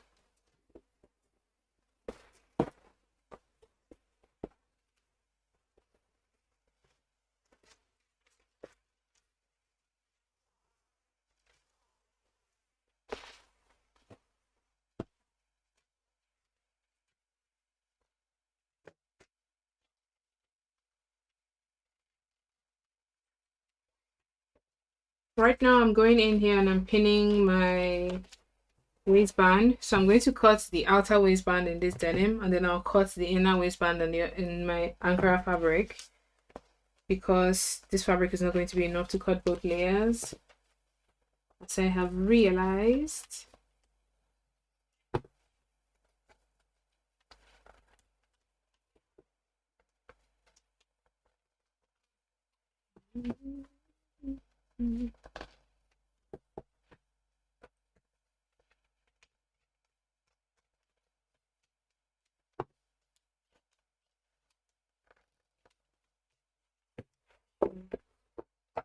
Just going to cut out my front waistband.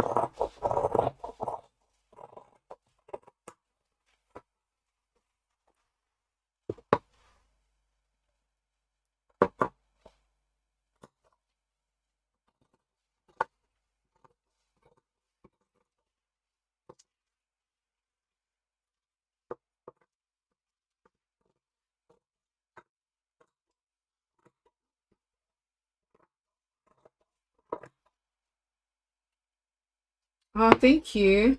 I think this was a gift from my friend. Because Future Mom is saying she likes to go to those. Thank you very much. It was a gift for my friend. She gave me a. Was it from my friend or from George? I definitely know this was a gift. I remember correctly. And it's so sharp. Sales has cut me plenty times. Actually, so sharp. We love a sharp fabric scissors here.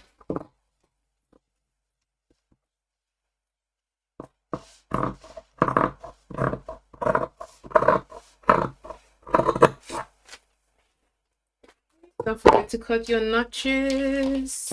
This one definitely center front notch here. I'm going to cut the fabric, so I don't want to make my scissors blunt.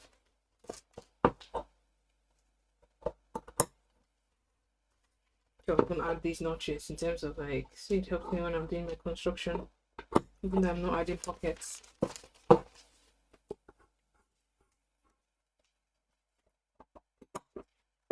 Okay, first piece cut. I'm gonna fold this against itself and cut the back waistband.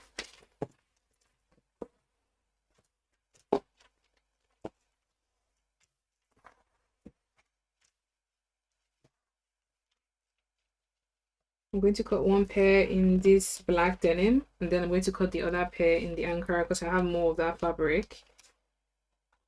And the waistbands will need to fuse with interfacing, but we'll do that after the break.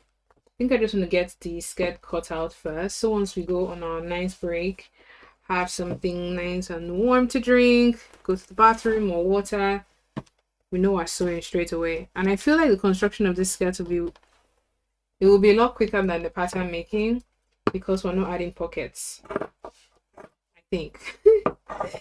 Let's pray to the sewing gods that everything goes smoothly.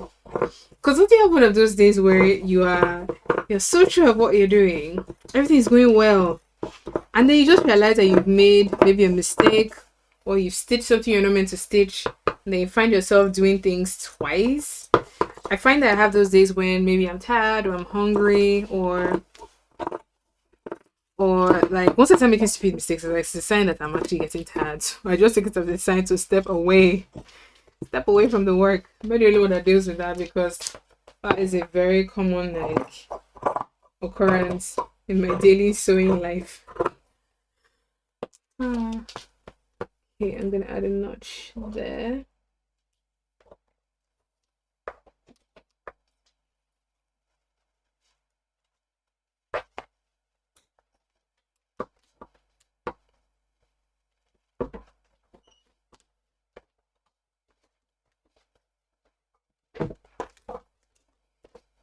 I know, right? Future moms, like once I just start making silly mistakes, I'm just like, okay, we're tired. Let's go and sit down and do something else.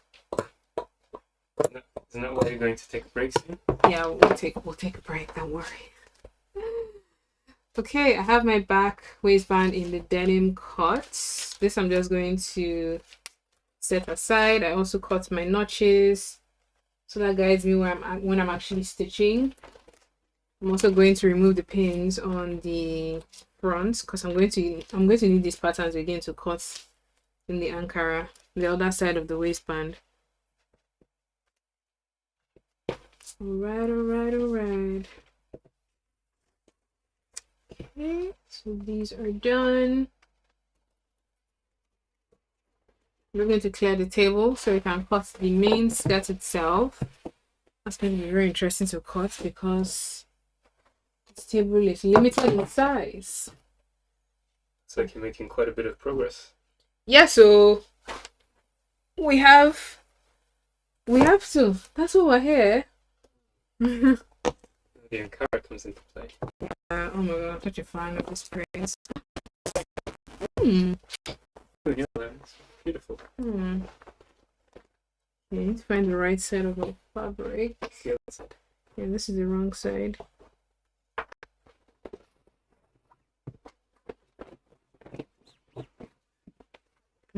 Fabric is so pretty. Wow. Wow.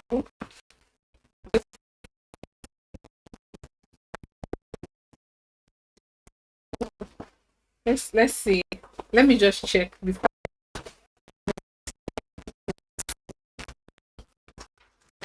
else I can put it against itself. Yeah, this fabric is not wide enough. Ankara is typically not very wide though, to be fair. Maybe if you're buying a different type of fabric that is a lot wider, maybe 60 inches or more, you might be able to fit your whole pattern in your piece. I'm going to go in again the green.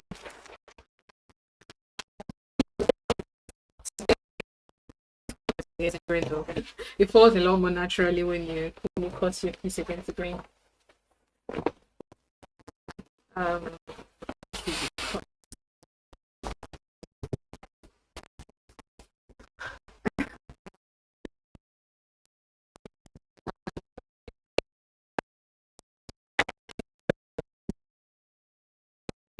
the entire process of sewing something and then having to undo it. I don't think anybody does that. I don't think anybody does this.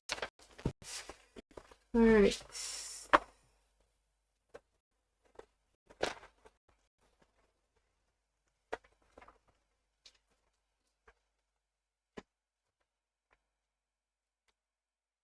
Oh no!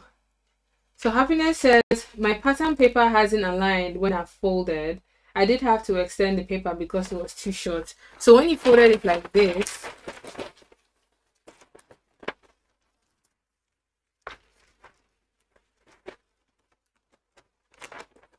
you're saying it did not align. It should though.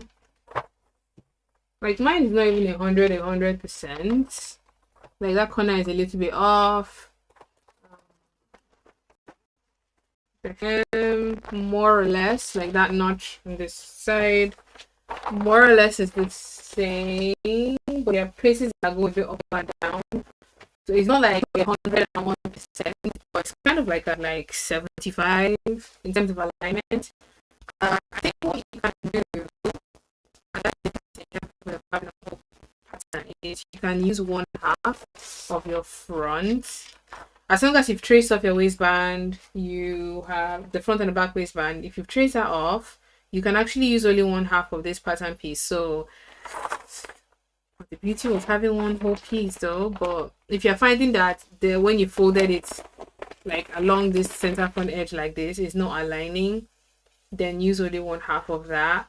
So at least you have one half that you can now use to cut your skirt piece in such a way that you mirror one side. So you have to fold your fabric and then match that edge with the folded edge of your fabric. So you have one whole piece. That's what you need to do if the pattern piece itself is not aligning when you fold it like this.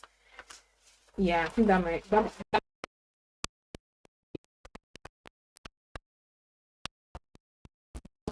the fabric in half so I can cut my entire skirt because my table is quite small.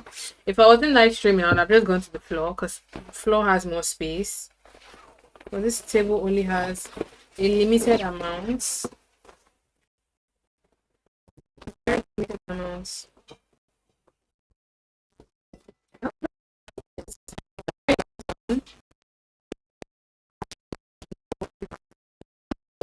Yes.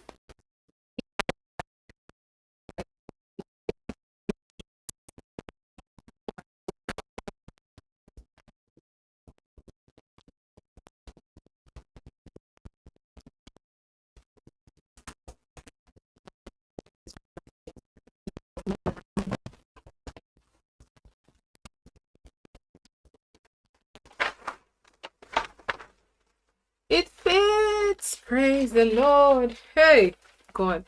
You know when you make big pieces and it's just like they start to give you sleepless nights. Okay, this one fits. Thank you, Jesus. But if my skirt was too long, you'd have seen where that would become a problem.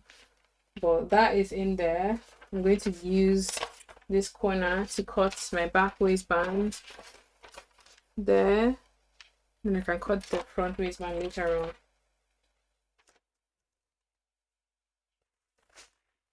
Okay, that is in.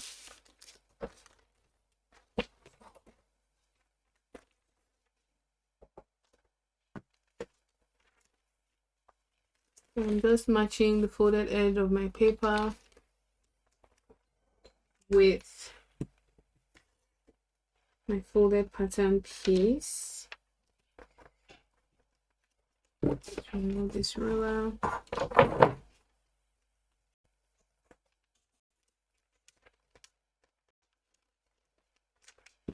We are making progress, guys, which is actually amazing. So at the end of this, you will have your skirt done. But this is you rewatching this live stream and you actually making yours in real time with me. The aim is to have something done when we're finished that you can actually wear with pride and say, I made that. It's always such a very nice feeling when someone like compliments your outfit and you say, oh, I actually made it. Ooh, it's the best feeling ever. Because you can always almost instantly see the surprise on people's faces when you tell them you made something that you were wearing. It's like they don't expect it almost. It's like, wait, really, you made that? And then they start asking questions. It's like, oh, how did you make it? How long did it take? Do you make for other people? That happens sometimes.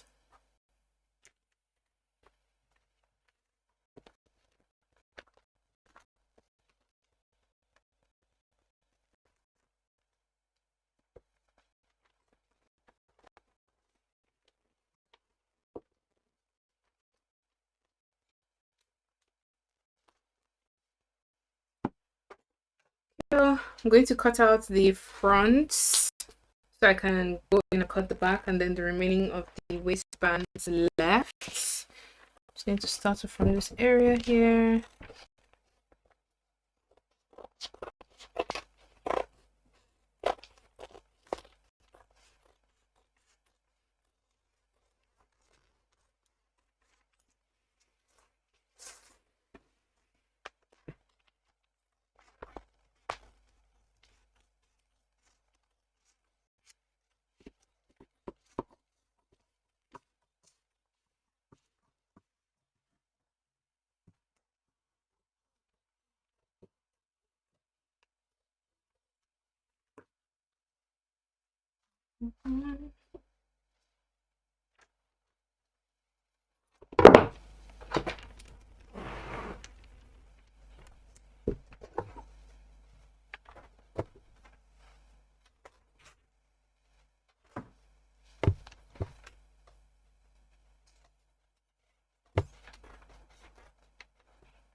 Get to cut my notches.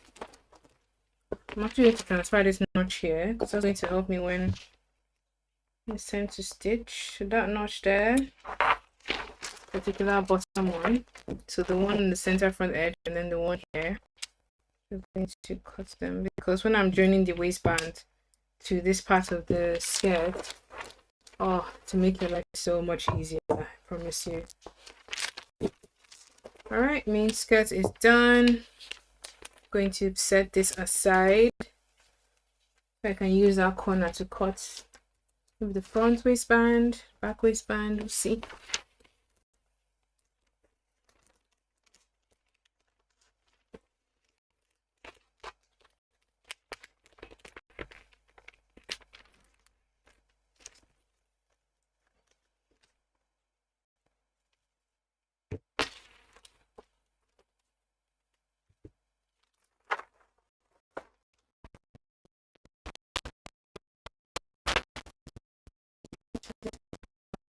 Skirt, right, box, and what this is. Set it aside.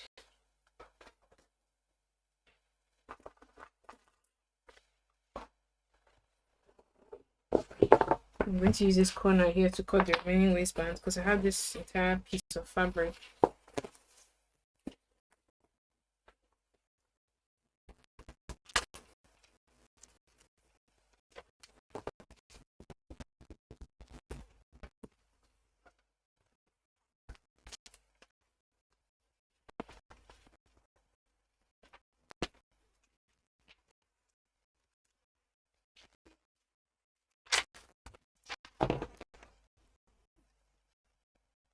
Yes, I'm going to use the same pattern for the lining. Same skirt pattern for the actual bottom of the skirt lining. Whereas for the waistband we cut in such a way that we have the black denim for the outside and then the anchor is going to be for the inner one. So this anchor one that is going to be the inner one is going to be attached to the lining. That's how we'll finish the waistline and the hemline if you want to, because you can have the hem of the lining and the hem of the skirt as two separate hems, or you can go in and stitch them really nicely, back them out, and then turn your skirt inside out so you have a clean, beautiful hem on the bottom of your skirt. So yes, I will use the same pattern. That is the plan.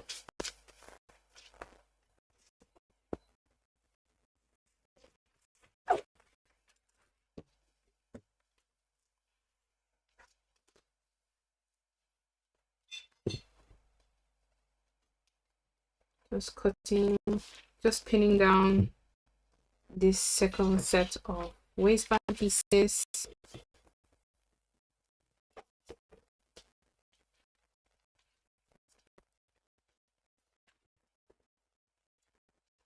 I hope that answers the question around lining, around the lining pattern.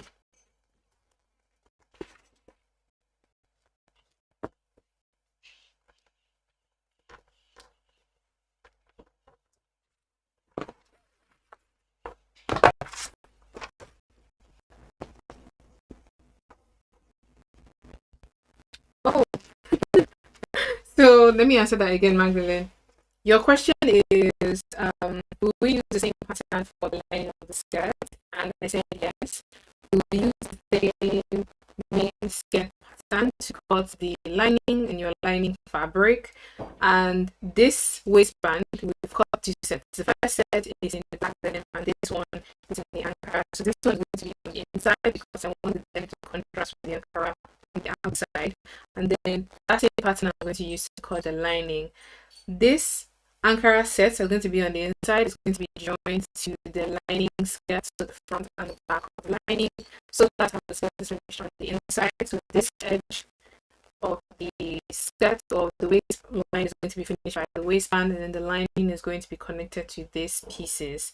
You can have the hem of or the bottom of your lining and your main skirt as two separate hems. So you just fold and stitch the hemline separately, or you can actually join them together with wrong sides facing each other. If we have time today, I will actually show you guys how that works, because when you're done with, like, adding your zip, join the waistband, finishing up that center back edge, you're going to have the hem of the skirt completely open.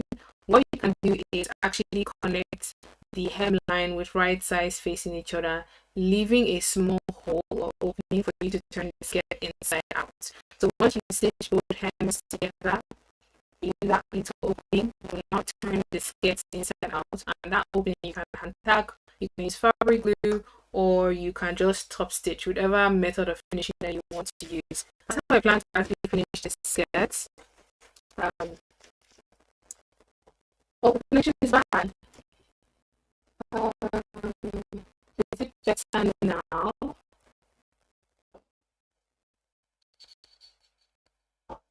Just give me a second to. Can you guys see my hand? So I'm just looking at the screen. Oh, that's strange. Okay, please bear with me. Let me call George to help me fix that, because on my side it says the connection is good. I see now. The image I'm talking about is not working. George, can you guys hear me though? 1 second. Coming. So let me know if the audio is working.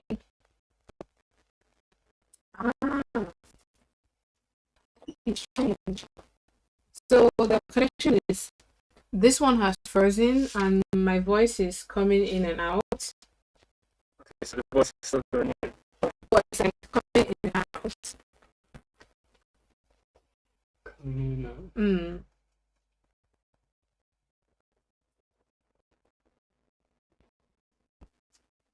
I'm not sure where it's actually hanging. Well, it's still streaming. Yeah, because it's here on like YouTube Studio. It's still streaming, but I can see from the comments that the connection is bad. The webcam. Uh,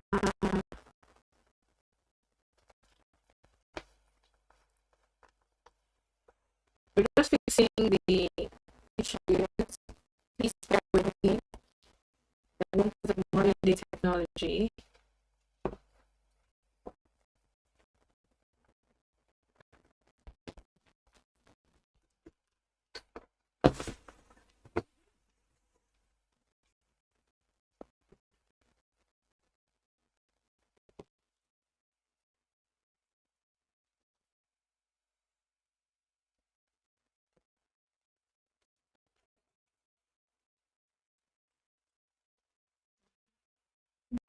Okay, for some reason the webcam isn't working right now. I'll come back to it.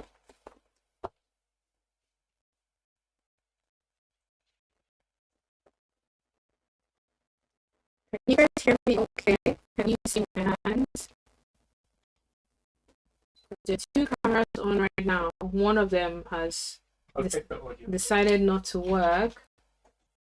And I think the audio is going to chat.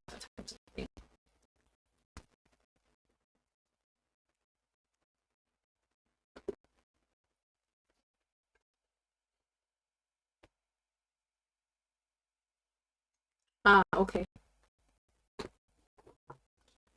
Yeah. The sound is on the video. You don't have to do anything. Okay. You don't need to do anything. Yeah, if you start sitting around, it might actually do something.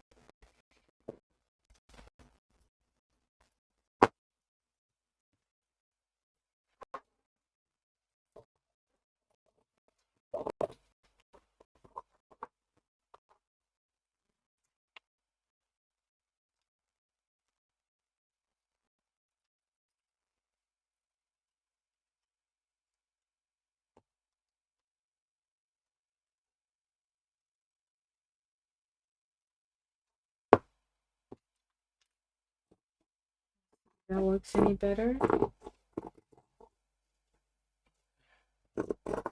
Yeah, so I'm going to use this second camera in the meantime. That's okay. From the computer. Is the audio coming from the computer then? No, the audio is always coming from the microphone that's over there. The audio isn't working. It is working. I just checked the audio. Yeah, it's coming through. Is the audio working okay, guys? We've changed. It is. I just checked it on a different device that's listening to the stream, and it is working. But yeah, I mean, somebody else wants to confirm that as well. Yeah, please confirm that you can see me over here and that you can hear me. We've changed around the settings because the webcam decided to pack up and leave. The audio is working. Okay. Okay, cool. All right, good. Thank you, future mom, for letting me know.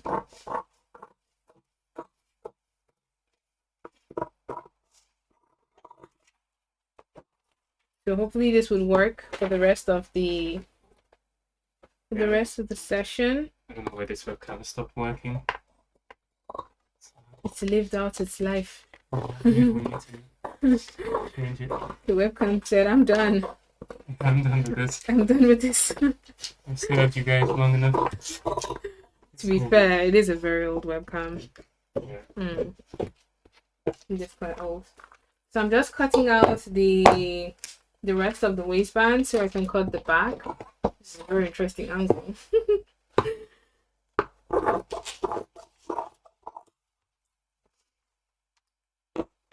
Oh, I've just seen a comment here from Magdalene that says, "Would you show us how the lining will work if we put a pocket?" You will use the same patterns that you use to cut the skirt to cut your lining. The difference with the lining construction is after you've added your pockets, after you've stitched up that seam when the pocket is, you should have a complete front and complete back. So you have like a whole hemline that has the front and the back connected together. so that way you would join it in the same manner that we are going to be joining it today if time permits us. So after you've added your pocket, you've stitched up the seam where the pocket bag is in terms of like the top and the bottom, and you have your pocket in that seam, you would have like a whole hemline of like, you know, your front connected to the back along the side seams. So you can now join that to either your lining, or you can hem them separately, as so the skirt hem is a separate hem from the lining hem.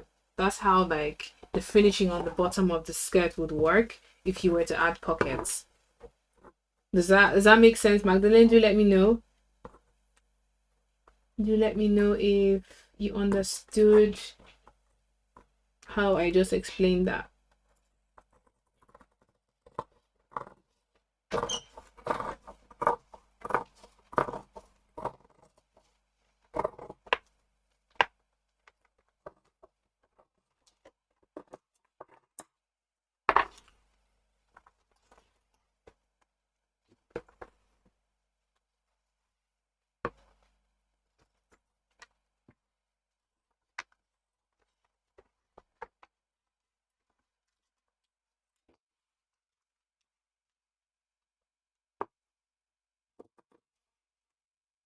Magdalene, can you hear me all right now?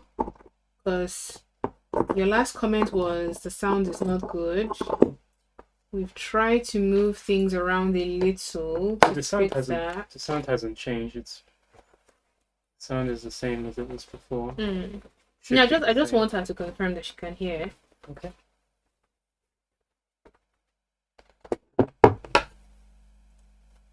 Oh, she probably can because she's asking another question. Yes. So the pocket will be between the main fabric and the lining. Yes, you're right. So the pocket will be tucked away. And if you look at the wrong side of your skirt when it's all done, you won't see the pocket, but it would be in the seam that we know we showed earlier on. Yes, you are right there.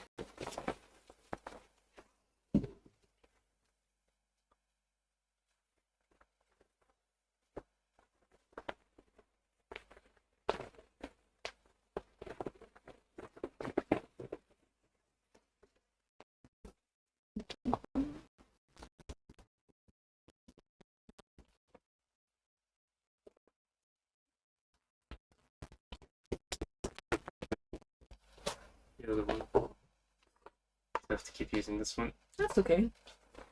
As long as the audio is working. Yeah, the audio keeps working. Okay. The audio will be fine.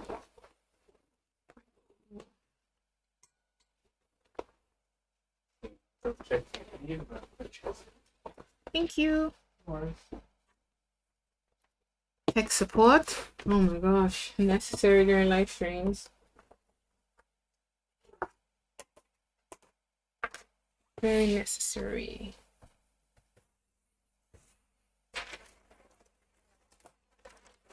I'm going to use the same pattern to cut my skirt back.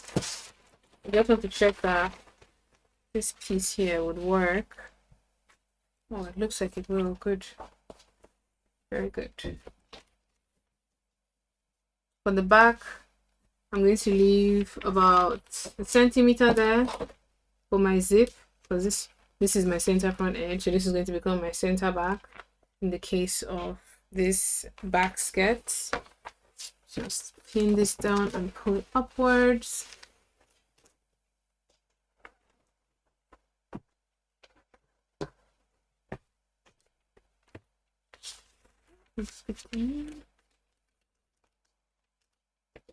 Is everybody going to be lining their skirt? Or is there anyone who doesn't plan to add lining and would like me to explain how finishing that would work? Do let me know in the chat.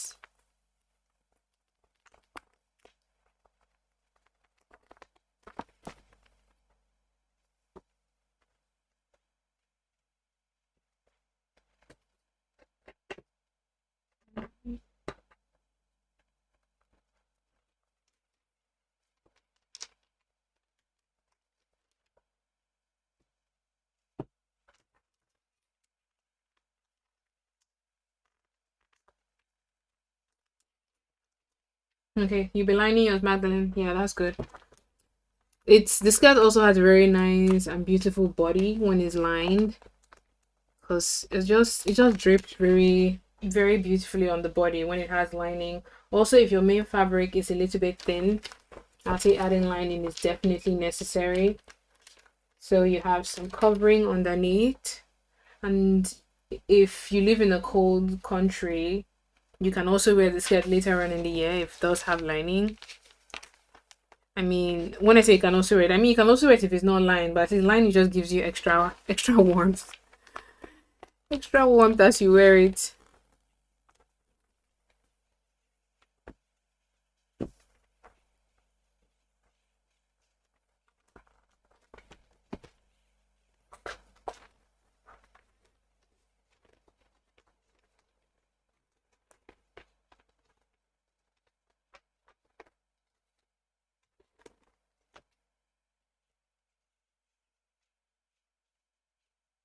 Okay, so someone has asked me to explain how construction without lining would work. So if you decide that you don't want to line your skirt, you will still need to cut two pairs of your waistband. Sorry, I keep looking up there when the camera is here. You still need to cut two pairs of your waistband because you want to finish the waistline of your skirt nicely. However, when you are done joining both of the waistbands along the top edge or the waistline, you would use the center back edge of the inner waistband to finish the edge where your zip is. You just essentially just sew it down like that. And then you know the bottom edge of the waistband that sits on the inside, that you can either overlock around, or you can use a bias tape around, or you can actually go in and stitch to the seam where the outer waistband joins to the skirt. So there are like 3 or 4 options that you can do if you don't want to have lining. You don't want to go through the hassle of lining your piece, or your fabric is really thick and you don't need lining. That's one way that you can do it. Like 3 different ways that you can do it.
Oh,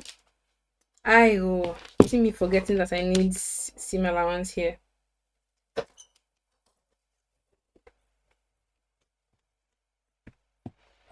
I go. Yeah, we need this one here. Have to stitch this away somehow at the bottom. Okay. Yeah, everything's going well. You made a mistake. Yeah, I was going to leave something and then I started cutting it off. I was like, no.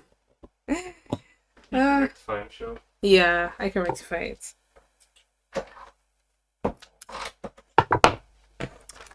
Oh, you're welcome. You're welcome. You're welcome. Okay, so main skirt pieces are done. Let me just mark this fabric so I know what side is the right or the wrong side. And I'm going to use the same pattern piece to cut my lining.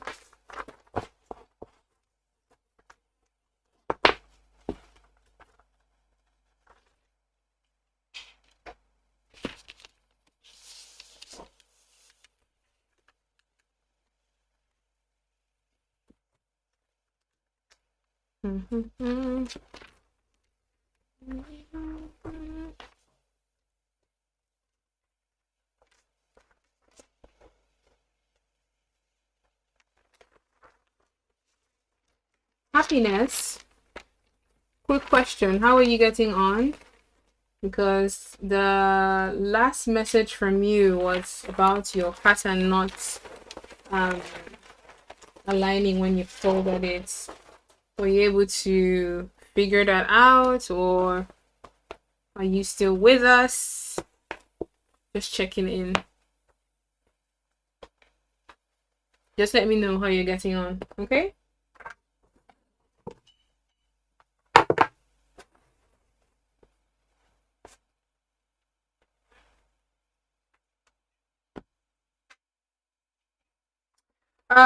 So for the skirts, let me just lay out all the pieces I've cut so far, because I've just seen a comment from Goodness. So this piece I've cut here is for the back. This one. And this one I've cut as two separate pieces because there is a seam on the center back, which is this edge here. And then this is the side seam. Actually, let me show you a lay flat. And this is the side seam. So this is the back pieces, and I have cut two for the back. For the front, I have cut one piece with the same pattern, and it opens up like this. So you see the shape that the waistline has. So this is the front piece, center front edge. This is the side seam here. And this is another side seam. So that's three pieces, two for the back and then one for the front. And these are all pieces for the outer skirt or the main skirt. I have not cut the lining yet.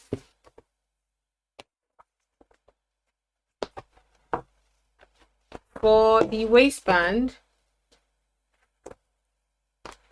I have the back waistband and the front waistband. Let me open them up so you can see what they look like.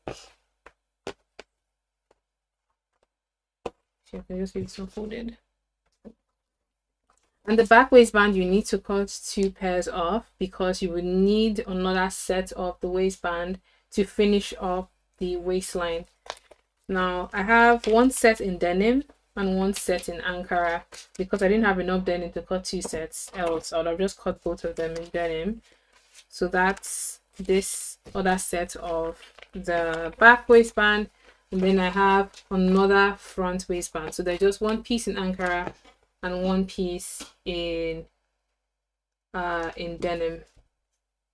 Does that answer your question? Goodness John. So that's 1 2 3 4 5 6 7 8 9. So I have 9 pieces here that I've already cut out. If that answers your question, do let me know. It is, I mean, it's not too many, but the pieces can get very confusing because like the fabrics all kind of look the same, the shapes all kind of look the same, but I have 9 pieces for the outer skirt and I'm yet to cut the lining. So Happiness is here, says, thanks, I think I will have to use the 1/2. How have you laid the fabric? Is it double or single? Okay, yeah. I laid the fabric, I doubled it.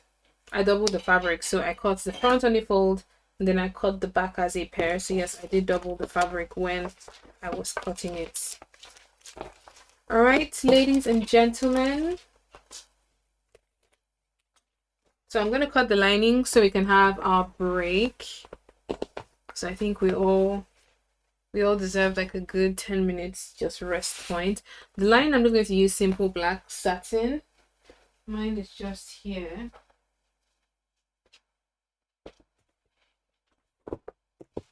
I have my lining here.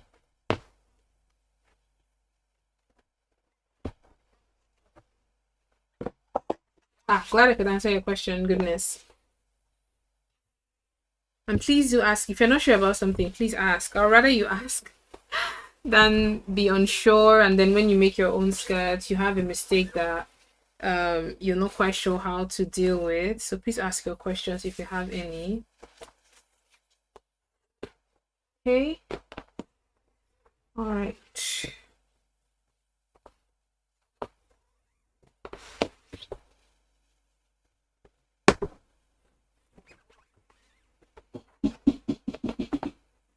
I'm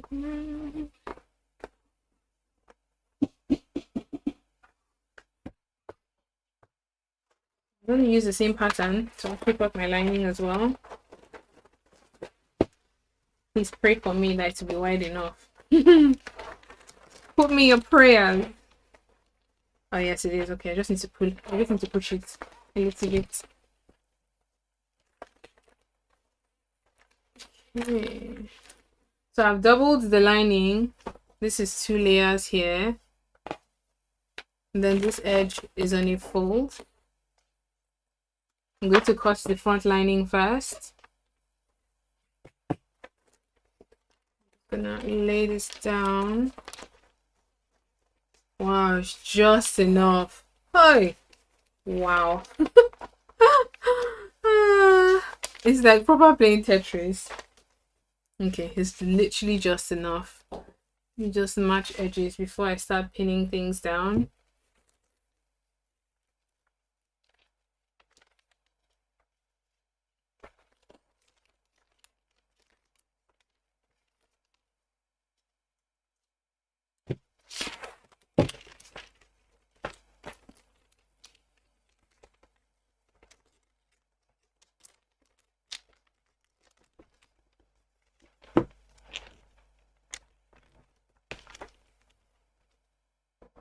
Okay, so far so good.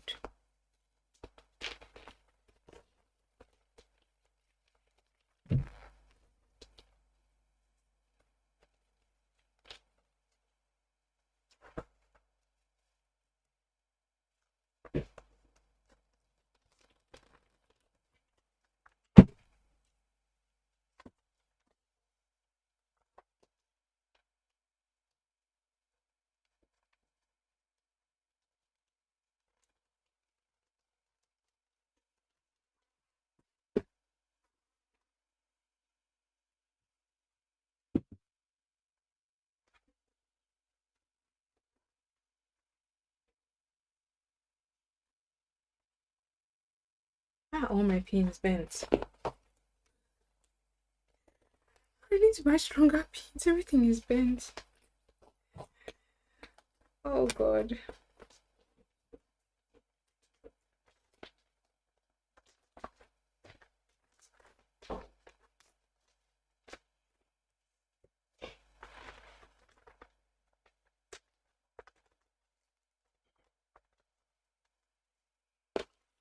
Okay, I've successfully pinned down my pattern onto my lining. This edge is on a fold. I'm going to cut along the hem on that side like so.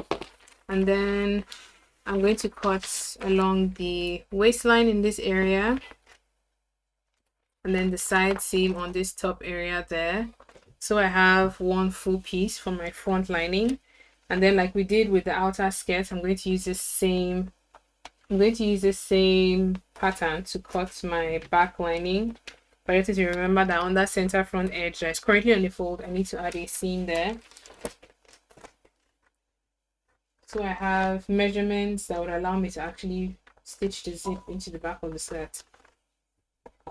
So I'm going to cut this out.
Got skirt lining done. Just going to notch this point.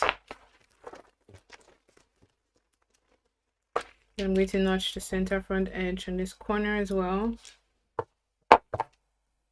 And then remove the pins so I can use the same pattern to cut the back lining, and we have all of the pieces for the skirt done in an hour and a half. Not too bad. Actually, not too bad. Because my calculation was hour and a half to make the pattern and to cut the skirt. And then we have like about 2 hours, give or take. No, but yeah, 2 hours give or take to actually like make the actually sew the skirt together. Okay. Front lining out of the way. Set that aside. Yeah. Going okay?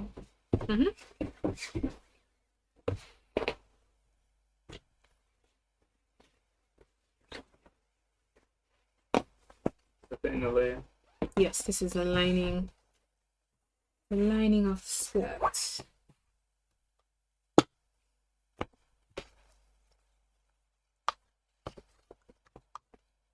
Break? Oh, we're gonna have a break soon. Half an hour ago. Soon. Soon. Good. Okay. Thank you. Have water. Thank you.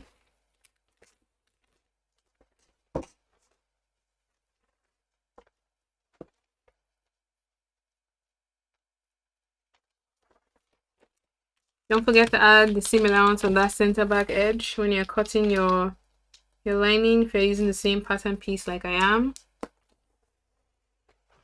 Forget to add that. That would be a challenge later on when we're actually stitching everything down.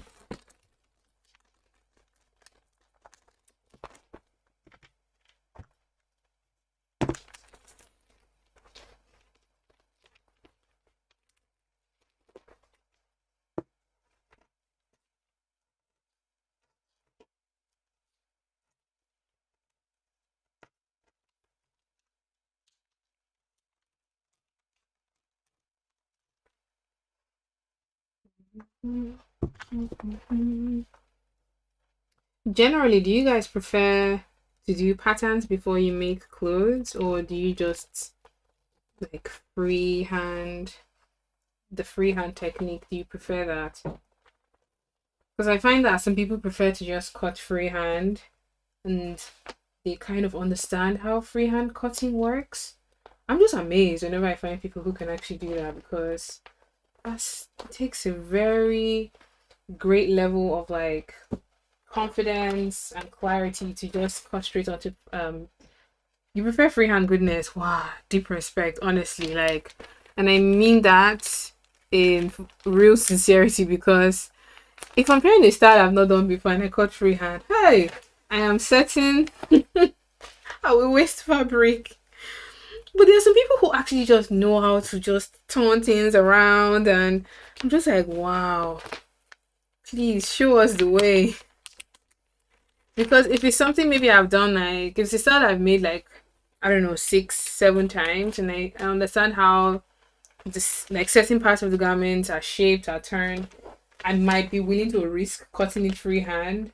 Else, pattern all the way for me. I just don't like to give myself hypertension. So, goodness, deep respect, honestly. For people who can actually cut freehand, who prefer freehand, wow. I know in Nigeria though, like when I was growing up, a lot of the women, I don't used to call them tailors, because those women are actually very intelligent, very smart, very talented as well. A lot of them actually would make our clothes with freehand, and it would fit so nice. So that's actually incredible. That's incredible and commendable, I would say. I see a comment here from Magdalene saying, first time, what? Really? Wow. Man. That is actually so cool. Well, congratulations, my dear. Congrats! This is the first skirt you're going to be making. I hope it goes well for you. I hope the skirt turns out to your liking, comes out and fits you beautifully well. And I can guarantee you that when you're done, there's a feeling that you just have to experience yourself when you make your own clothes. Like, nothing beats that feeling of like you made this with your own hands. Like, you proper tailored it to your waist, your hip, and your entire body measurement. You'll know that feeling when you've made your skirt. So kudos to you. If you guys make your skirts, I want to see them. So share them on socials. If you don't have Instagram and you don't even post it on your page, you can just send me a DM on my Instagram, Kim Dave Designs, or you can send me an email. The same email I used to send you guys the link for the class. You can send like the picture of your finished skirt there. I would honestly love to see what your finished skirt looks like. I'm curious to see the kind of fabrics you use, length of your skirt, like if you had any challenges, how did you resolve that? Because everyone is kind of like at a different level in terms of like where they are. Like Magdalene is making her first one, some people might be their fifth, sixth, or 100th skirt. So I am curious to really know what your final pieces will look like when you guys are done. So please share them with me, tag me. I would want to see. I definitely want to see how and know how you guys got along. Okay. Okay, so this is the back skirt lining done. I think at this junction we can have a break until, so this is 2:44. So if we have a break till, if we have a 10 minutes break until 5 to 3, and then we can come back and start sewing. So if you want to grab water, have a tea, I think while you guys are on your break, I'll just have some water and then set up my table with my machine, and then I'll show you how to stitch the skirt all together. Hopefully the construction will be way more straightforward so we can finish it, ouch, at 4 o'clock without any issues. Does that sound like a good plan, everyone? Shall we have a quick 10 minutes break? Future moms, because you, when I asked the question earlier on, you were literally like, yes, break please. So you can have your break now. Need to use the bathroom, do so. I'll just be here setting up my machine, like threads and everything. So once we come back, let's just start stitching straight away.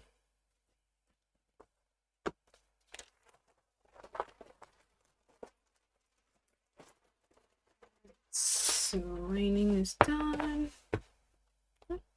Let's connect trim it down.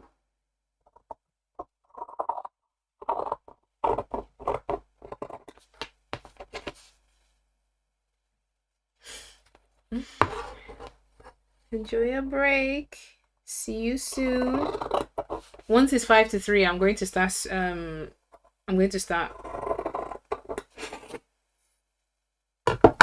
like I will start. So please make it back on time.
Happiness says I'm still a bit behind. I'm laying the pattern onto the fabric. That's okay. That's totally fine. This live stream will always be here. So you can always come back. Like, you can always come back and watch. Like, go at a pace that you're comfortable with. I'd rather you do that than to try and keep up and then you end up with a skirt that you don't like the finish or something went wrong and you have to start again. No, no, no. No, no, no, no, no, my dear. Take your time and do it well. I'm just ironing interface into the wrong side of my fabric. That's what I'm doing right now. So in 3 minutes, we can start off with connecting the waistband to the skirt, adding the zip, and then finishing off with the lining because this is almost 3. Let's see if we can actually finish this skirt today.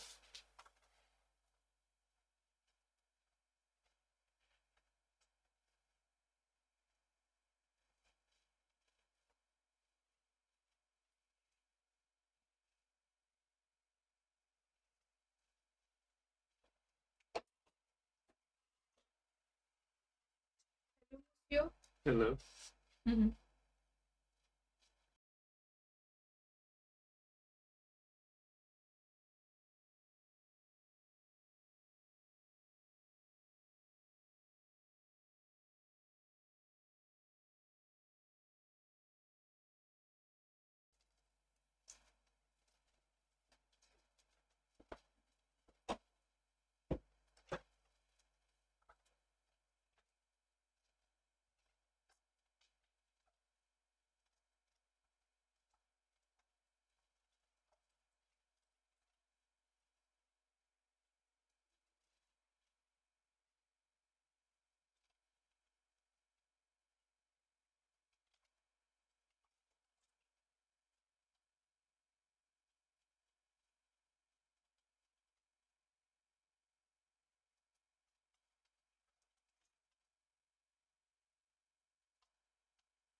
Okay, are we back?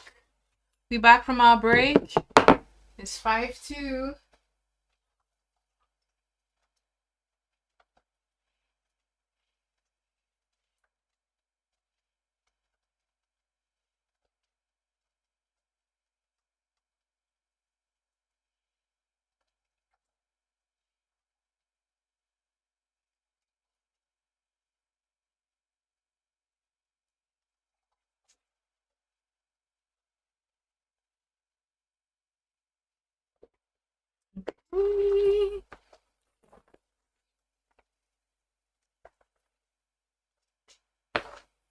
All right, welcome back, everyone. I am hoping everybody is back or on their way back at this point, so we can actually start putting the skirts together. The aim is to try and finish it as much as we can in this workshop. I have gone off camera and I've actually ironed interfacing to the wrong side of my fabric. So this is the waistband in denim that I'm going to be that's going to be on the outs of the skirt, the visible part, and I've added some interfacing there. This I just ironed with my iron without steam. So I've done this for both back pieces, and then I have done this for the front piece as well. And the interfacing gives the waistband a very nice stiffness. So this I just did kind of like when we were on the 10-minute break, so that way I know I am ready to start joining pieces together. All right, let's do this. Okay, the first thing I'm going to do is I'm actually going to, so this is the front. I'm going to set the front aside. I'm going to fix my zip into the back, but for that to happen, I'm going to need to connect the back waistband to the back skirt. So I'm going to grab those pieces. Let me lay it down on the table so it's visible for you guys to see.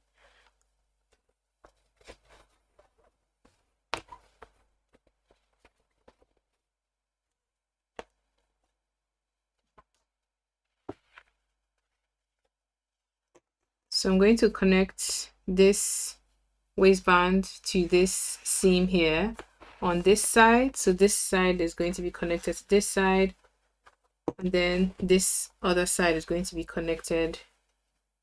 Wait, I'm always very confused when I have to do this in.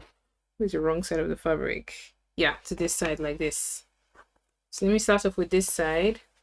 And I think the main technical issue with the construction of this skirt is joining the waistband, because we have two curved seams that we need to make match in a seamless and beautiful way.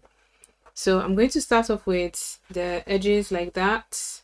So this is the center back edge, which is why I'm matching this deeper edge to this side of my fabric. So I'm just going to put a pin here, and then I'm going to match this top edge to this side.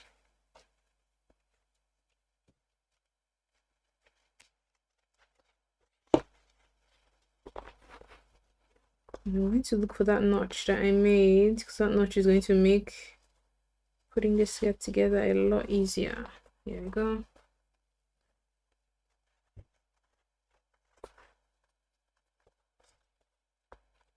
So you will find that the waistband is bigger than the skirt. That is normal. When you sew, the side that has more volume, that needs to be eased into the smaller side, needs to be at the bottom of the machine. So the feed dog, or the rotating part of the machine, helps to stretch that ease into that seam. So I'm just going to put a pin here. I'm going to come to this side. Try and distribute the ease as evenly as I can.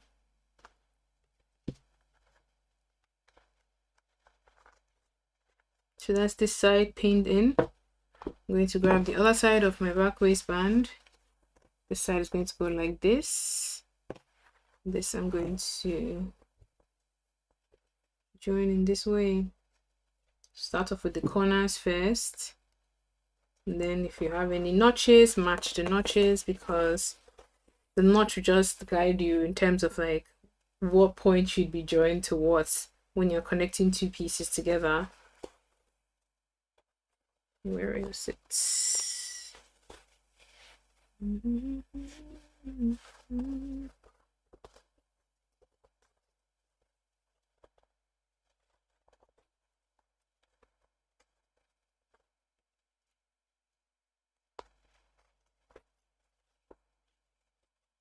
Okay, so it's 3 o'clock. We have 1 more hour to finish the skirt. We're going to do as much as we can, but if you have to leave, that's totally fine. This live stream is being recorded, so you can come back and watch any portions that you will miss or you have missed. That's something that is very, very doable. So now that I have the back waistband pinned, I'm actually going to take this opportunity and pin in the front as well. So I know the first step is sewing the waistbands, and then I'll add the zip on the center back.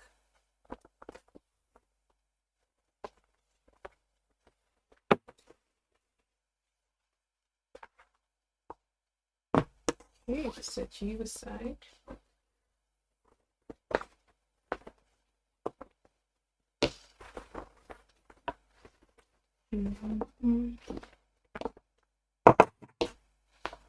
Do we have any questions so far? If you do, please leave them in the chat so we can answer them. Okay.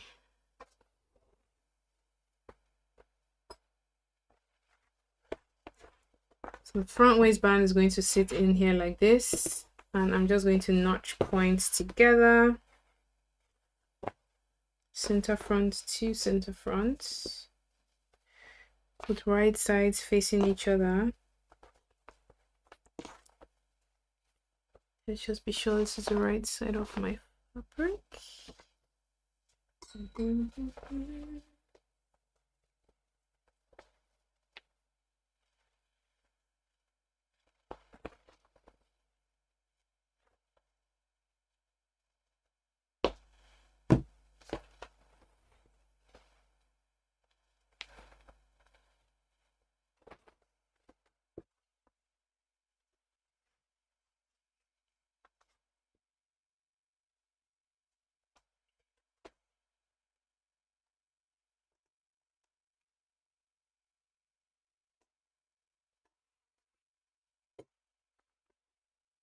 Did everyone manage to get a break?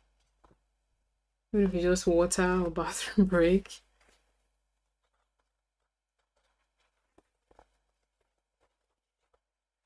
Maybe a coffee break.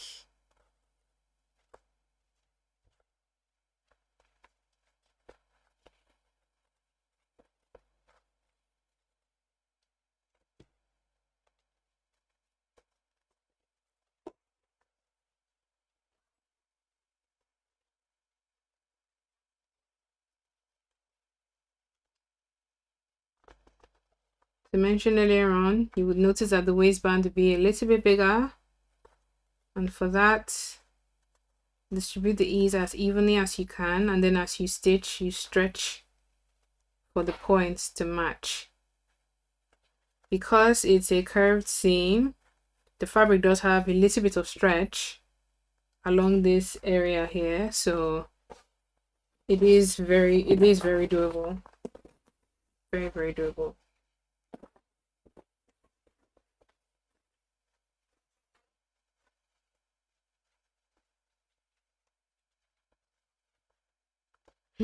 Skirt is going to be so pretty. I can already imagine it with like a black top or a white t-shirt or a black t-shirt. Even black t-shirt would be cute. Black t-shirt, or even like use the remaining fabric to make like a matching shirt. That would be really nice.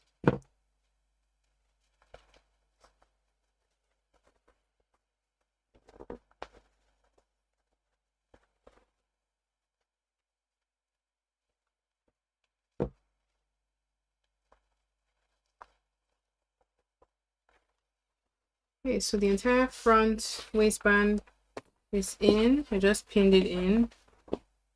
ready to be joined together. This is what it looks like.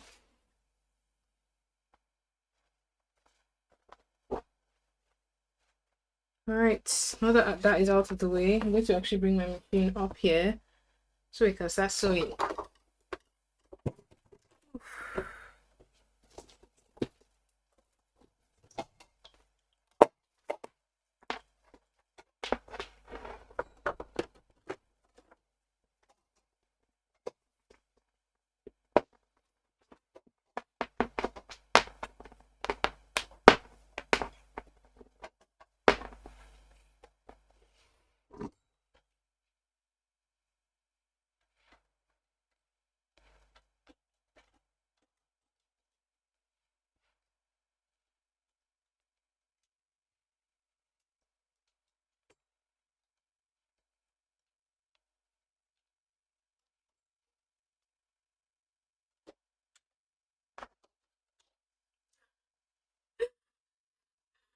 Future moms, what's with the dancing emoji? Can you please, can you please explain? Because I'm not sure. What are we celebrating? Let us know so we can celebrate with you.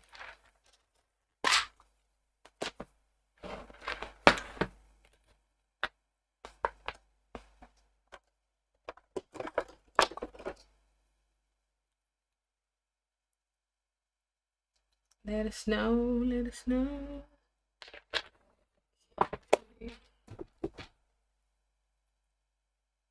I know. Well, actually, like, because when I said at the beginning, I was very nervous. I was like, we'll be able to finish this skirt. This skirt is looking like it's going to take longer than I thought it was going to take over. We might just be able to finish it. I think worst case scenario is I would spend like an extra hour. But like I said, if it's super late or you have somewhere else to be, please don't feel any type of way. You can go. Even if it's just me and one person, we'll finish this skirt together. So at least you guys have the full live stream. If you have to come back and rewatch any parts by yourself, that's okay. I'd rather do that. Have the skit like finished and done.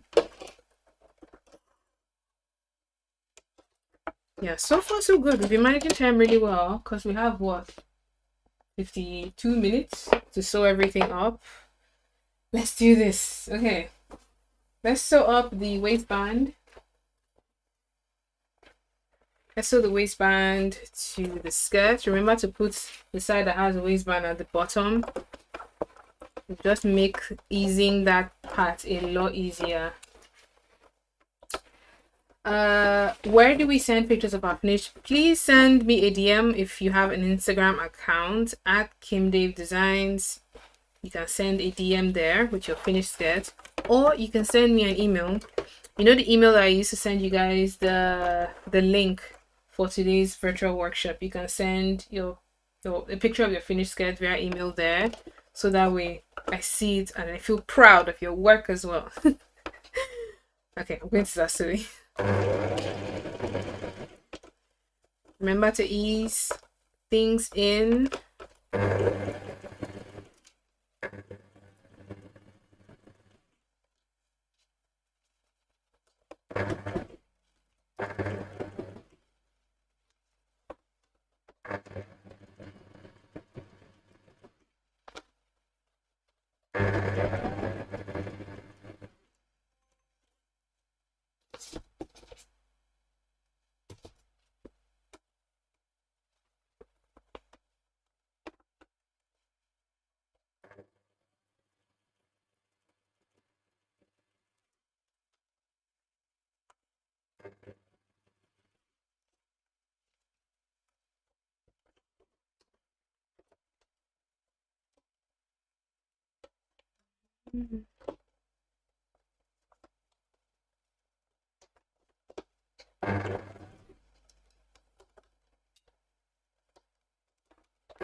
So something I was not meant to sew. Ah, I did.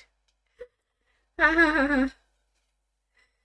Oh, look what I ended up doing. I went to go and sew part of the waistband I was not meant to sew. So I was like, why is the machine sounding like it's struggling? I knew it was up to no good. Hmm. See what I mean by things I don't want to happen now start happening. Like this. Oh gosh. Okay, let's do this part again. This is the most technical step construction wise. Technical, I would say that, but if you haven't, I won't say fixing zips is hard though, because some people actually are scared of fixing zips. Because after doing the waistband, fixing the zip is the next thing I'm going to do, and I would say this is the most technical part for me because we're trying to fit two curved seams together. So if you fixed the zip before, it should not be too scary to do. Yeah, so let the sewing gods not fail us. We've been on a good streak today, pacing ourselves well, everything like, turning out the way it should be turning out. So sewing gods, please, please, please. Oh, this is cute. Look, let me show you guys what this one looks like. So that's the first waistband in. That's one of the back. That's what it should look like if everything has been eased correctly. No puckers, no gathers. So I'm going to repeat the same thing for the other back and for the front.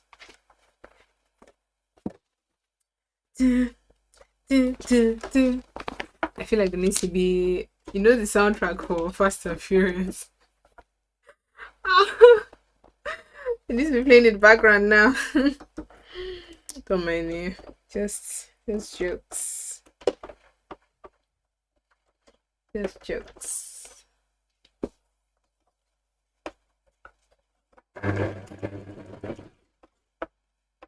Oh, the wrong side. Keep the waistband at the bottom to make easing so much easier. I need to turn to this side.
Alright.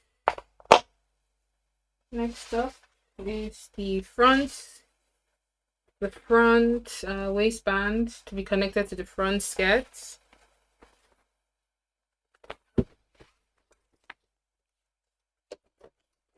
The lining is essentially going to be done in the same order of events. So you join the second set of the waistbands to the skirt lining along this like really curvy seam that we have going on the front, around the back, around the belly area.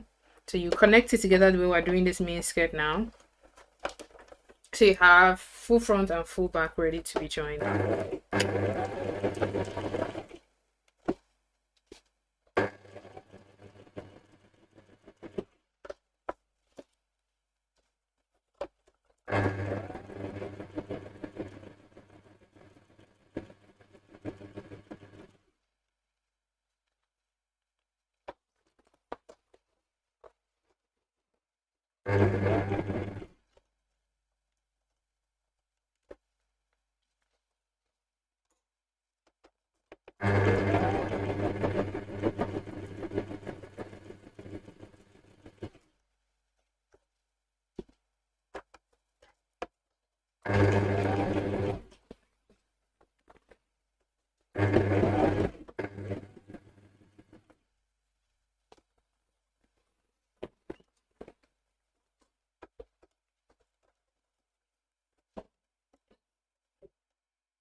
Wow, George, really?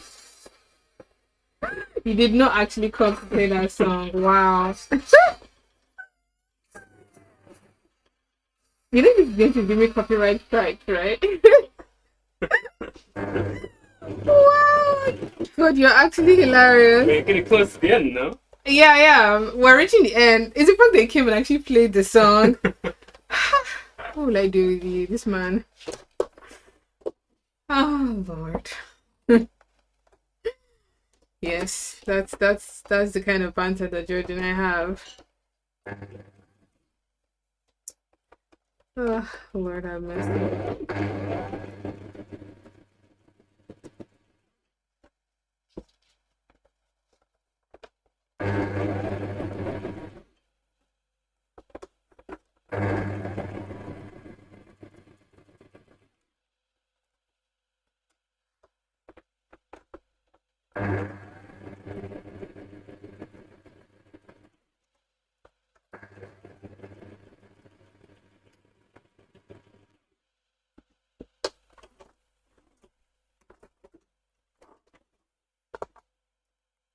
All right.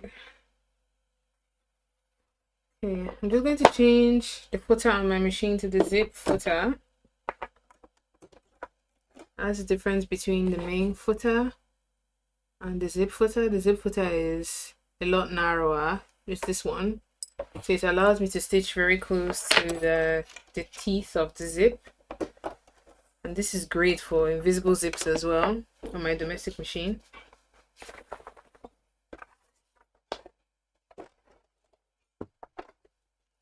So I am just going to grab my back pieces. And I want to put the zip on this edge that has a lower dip because that's my center back edge. I'm going to find the other one. The zip is going to sit here. I'm going to grab it. I just have a normal skirt zip. This one is way too long. I don't think you need a zip that long, but this was what I had in the studio and this is what I'm going to be using. I say you could use something that as long as it just goes a little bit below the waistband because it's a circle skirt, you should be fine. I would say 11 inches or 20, 25, 26 centimeter zip will be fine. But I'm just gonna add this one here. Oh, things are running away from me.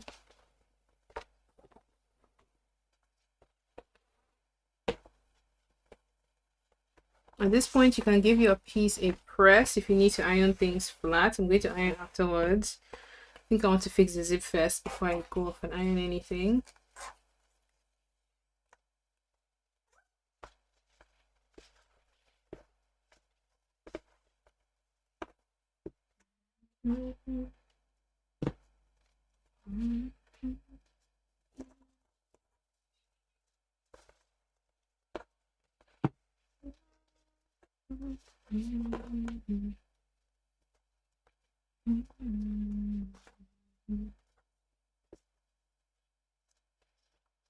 Try to match, you see these two seams?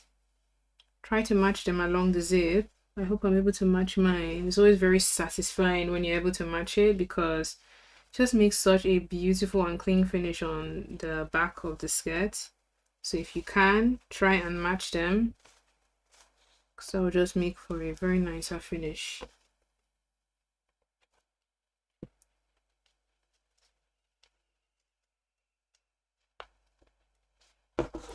Okay, I have my zip pinned in.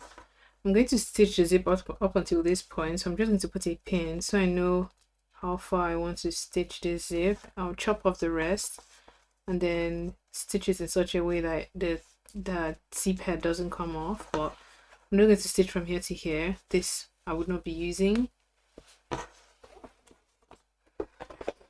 So I'll bring this to my machine.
One side is in, one more side of the zip to go.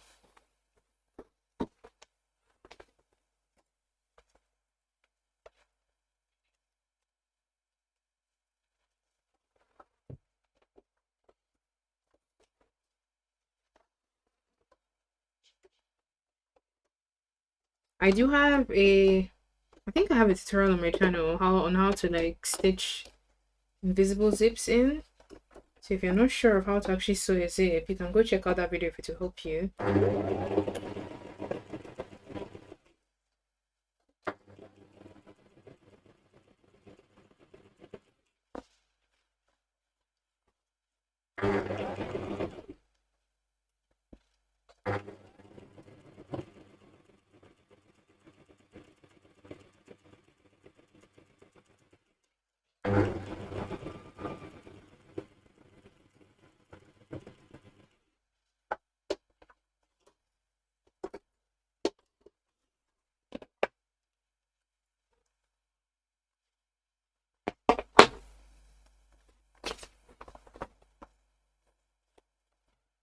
See what it gonna look like. Not too bad. So the zip looks like on the back. We still have this bottom edge open. So this bottom edge, so the edge that's under the zip, that one I will need to sew it up. So it's the mistake I made earlier.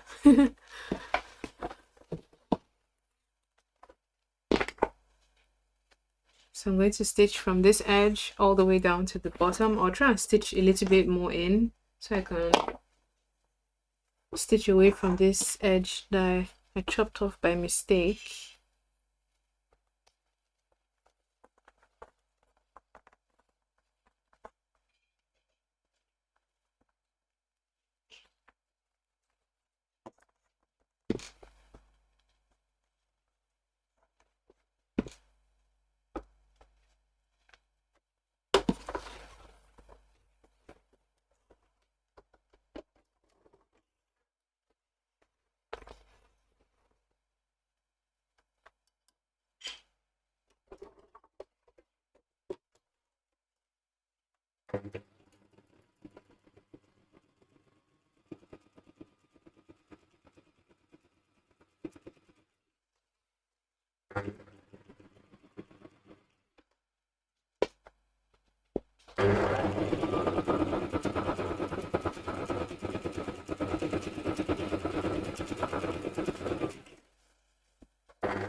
Oh, I see there's still two of us here. Oh, wow. I wonder who's still here. Who is still with me? Let me know who I'm speaking to today. At least for the next half an hour to an hour while we finish up the skirt. Who is still with me? Okay, I'm just gonna chop off the excess.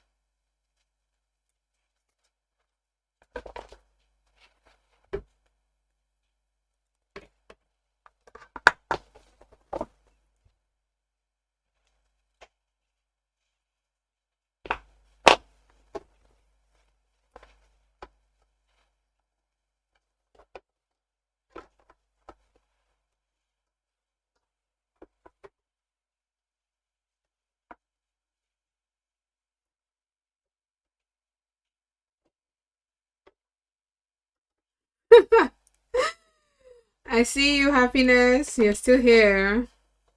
I guess it's me and you. It's me and you for the rest of this workshop. We're more than halfway done though, so just a little bit more, and then we can wrap it up. Okay, so back of the skirt all done. Zip in and everything. That is nice. Making progress. Easy. Okay. The next thing I'm going to do is I'm actually going to join the front to the back. I remember where I put my front piece. There it is.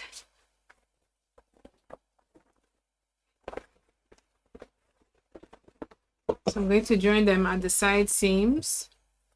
Try and match, you know, the seam where your waistband is. Try and match these two seams if you can. It just look a lot nicer along the side. I'm going to open up the seam like this. Really match it.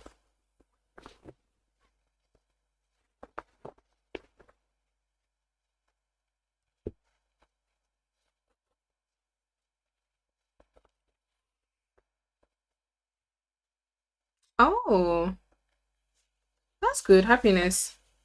Oh, you're actually cutting your skirt. Wow, I am impressed. It's not easy to actually keep up. The thing with doing virtual workshops is you can't really see what people are doing. So you kind of just hope that they understand how you are explaining things. And I'm thankful that you're able to figure out your pattern, cut out your pieces, and you're cutting out your lining now. That's really good. And the construction is way more straightforward. Aside this waistband seam, everything else is very straightforward. Because once we do this one now, once we join up the side seam, the outer shell of the skirt is done. I would essentially just join the lining pieces together, and then we'll now use the lining to finish the waistband top edge, so where the waistline is, and the hemline. So I guess Happiness is me and you though. We'll just be having banter. We're having our own chat here. That's good.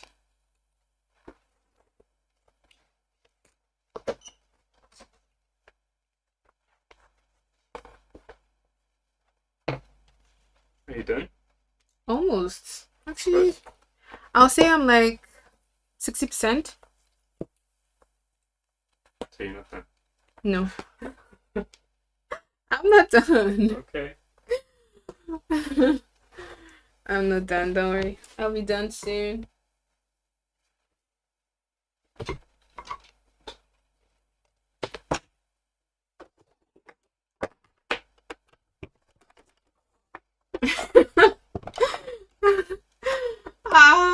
Honestly, I don't think that is garment construction.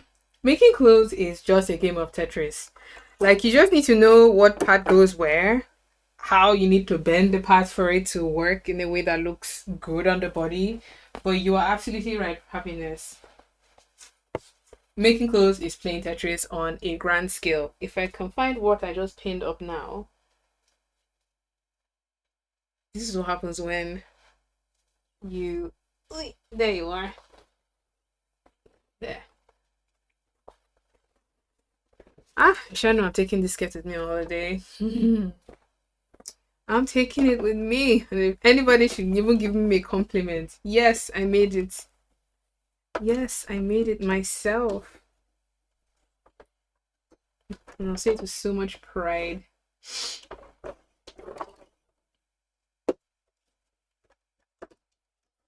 Right, I'm just sewing up the side seams now, joining the front to the back skirt. So from the waistband all the way down to the hemline. And because we've already fitted the zip, the main outer shell of the skirt is more or less done.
One side done.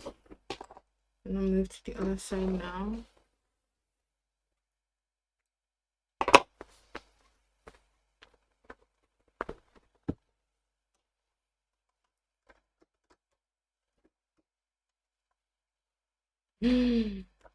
Wow, that's so cool.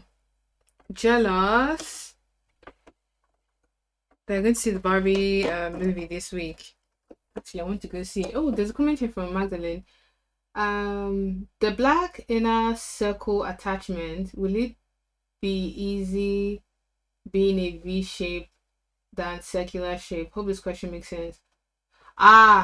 This thing, right? Um I think it will be easy up until the very point where the V is. You know, like that bottom of the V, because that point you will now need to match the bottom of the V, you need to match to the point on the skirt. And if it doesn't match well, you might have a pocket or a gather. But in terms of like just joining pieces, they're just like two slanted lines. So it will be a lot more straightforward compared to this circular one that I'm doing here. So it will be easier except around the points. I hope that helps, Magdalene. But yeah, I've seen designs like that with like the waistline in a V. I've seen the one like round. I've seen the one like this. So it's kind of like what you prefer to do.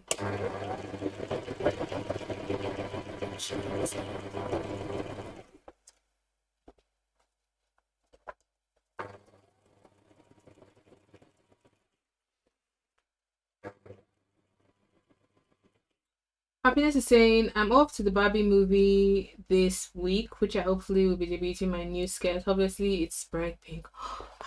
I really want to see a picture. Please send me a picture. Please. I want to see one. Oh, that's going to be so cute because it's actually summer now. I don't know if it's summer where you are, but it's summer, and honestly, social media has been Barbie this, Barbie that. Even if you don't want to see the movie, the marketing team, A plus.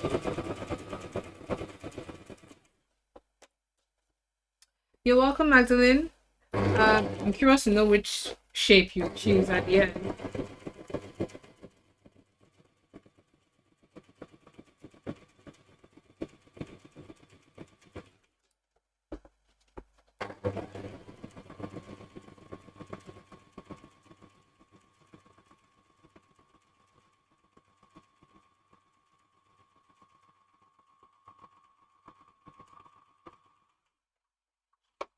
It's winter? Really? Oh god, yeah, that makes so much sense. Because apparently Christmas is summer for you guys. So if we're having summer now, yeah, it makes sense. Well, you can still wear it though. Especially if your skirt is lined, you can definitely still wear it even in the winter. So this is my skirt all done. The outer shell is all stitched together with the zip. And I'm just going to put this one aside so I can join this panel to the lining pieces. And then I'll now use that to finish up the waistline and the hemline to conclude the skirt. I want to finish the skirt today. I actually want to. If I have to finish it by myself, I honestly do not mind. You make both. Wow. Okay. You lot are like, you guys are serious. Magdalene is saying she will make both shapes in different fabrics. Please send me pictures. Let me see because I am really curious now. I haven't done the V-shaped one though, in all honesty. Even when I made a dress earlier this year that had this kind of like swoopy dropped hemline, it was more rounded than pointy. So I'm curious to see what the V or the pointy shape would look like. I am honestly curious. And you always have this live stream to come back to and like rewatch from the beginning. I think once you have the main skirt plan done, it will be a lot easier to kind of like rehash and remake the design in different fabrics, different lengths. Just that first bit, once you get it done, kind of like removes your certainty of when you try something for the first time. So yes, that's a very good idea. Wow. Tempted now to make mine in navy, maybe a maxi, because I've been into maxi skirts these days. I don't know why. Because maxi skirts were a thing when I was in secondary school. Oh my god. That like Shakira, Britney Spears era, maxi skirt was definitely a thing. And it was low waist. Ah, I'm glad low waist is not in fashion anymore. I did not like that at all. But maxi skirts are definitely back in style. So if you want to make your skirt maxi style, you can do that. Just be mindful of the quantity of fabric because the wider your pattern piece is, the more fabric you would need. So you would need like 5 meters of fabric if you want to do like full on maxi style. But if you just midi like this, I'll say between 3 and 4 should be fine. That should be absolutely fine. Okay. Let's add you in.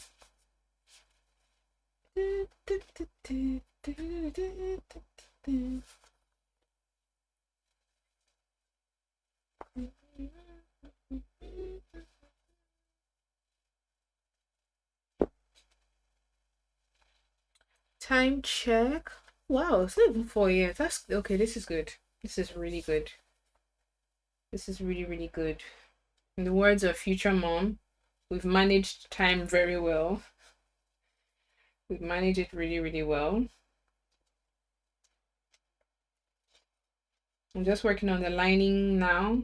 So if you're not even going to line your pieces, this particular step you can simplify and just use the waistband, the inner waistband to finish the waistline of your skirt. Or even use bias binding if you just want to use bias binding and wrap the edge. If you don't want to go through the extra waistband, extra lining step, you can do that. But at the moment, I am in the final stages, which is connecting the lining pieces to be joined together. Ah, okay. Happiness, that's fine. That's totally fine. You can always rewind and rewatch portions that you're not sure of. I'd rather you do that, please. So you actually have an outcome that you'll be happy with.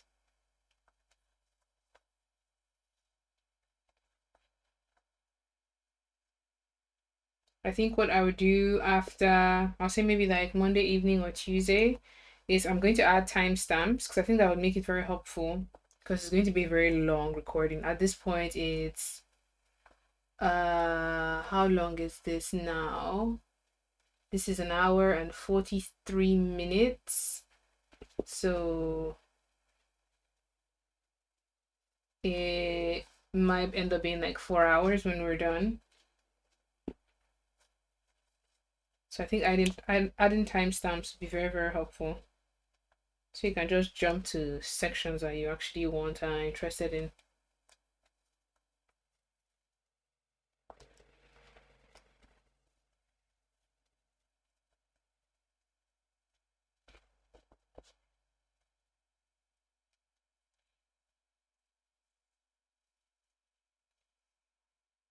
What am I saying? 3 hours and a half. I'm saying two.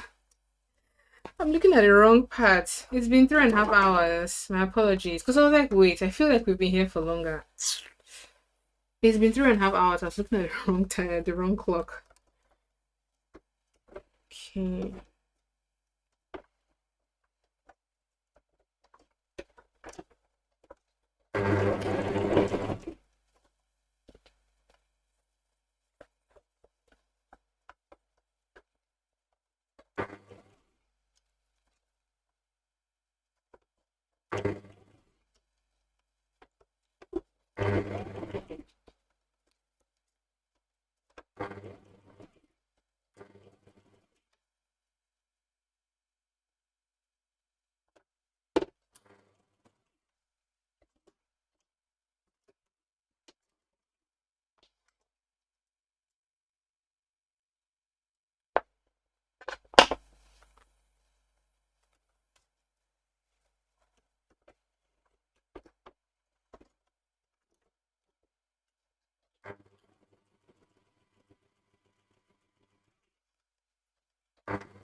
And I want you to go.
Okay.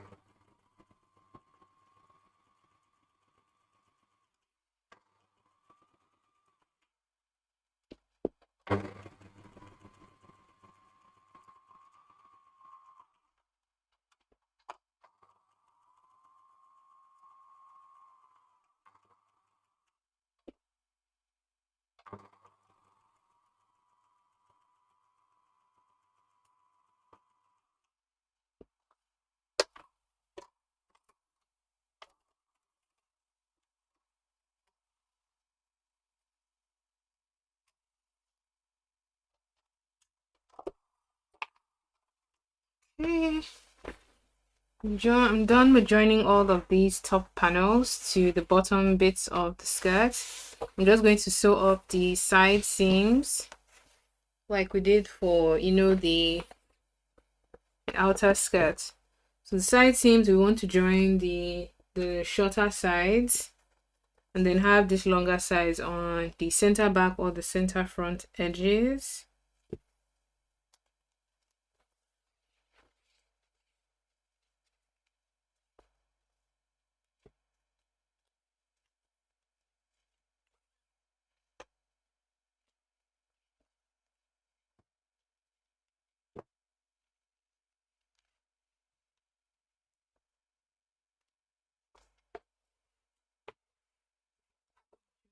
Side as well.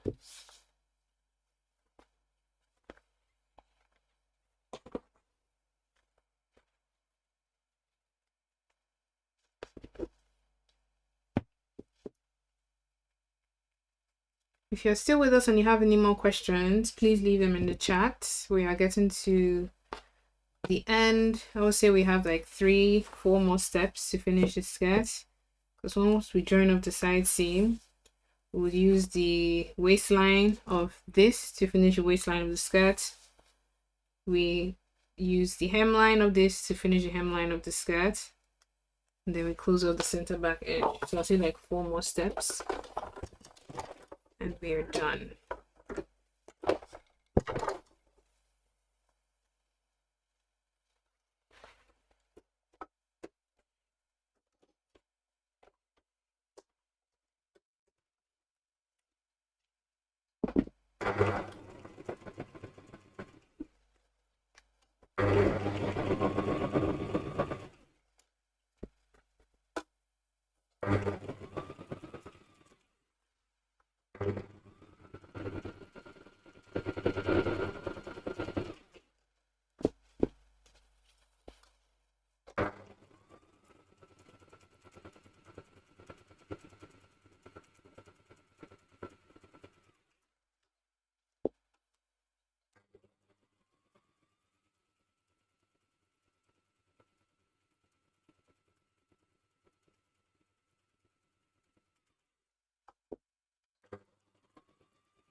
Okay. Lining is fully joined. Looks like this. This is the entire waistline of the skirt. I am going to grab the main skirt piece, open up the zip, and I'm going to be putting right sides together of the lining with right sides together of the main skirt, kind of like that. This is what it looks like on one edge. The goal is to sew from one edge, like this edge where the zip is, up around the waistline and down the other edge. But you know me and my pins. But I don't ever add pins, have I started? So I'm just going to add a few to match strategic points, especially like notched points. Those are very crucial. And then like edges to edges. I'm going to tuck this inside.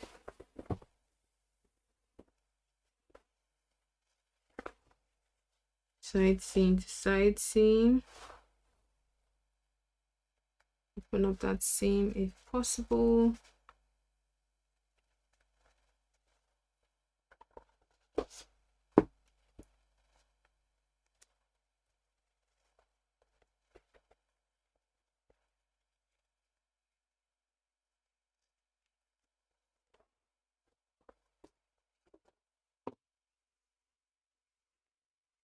I'm going to tuck this inside. This is out of the way. I'm just going to reach for the other edge. And you want to have the zip inside of this seam, so you match edge to edge like this. That is the goal.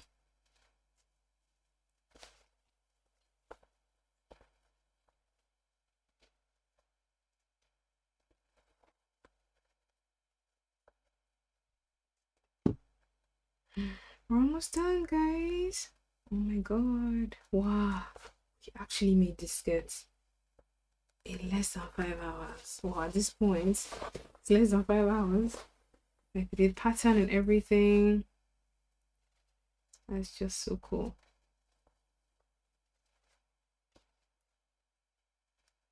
The sewing gods are definitely on our sides today. So I've not made any crazy mistakes. I mean, I did cut one corner that I wasn't meant to cut, but thankfully it was salvageable. I could still work with it.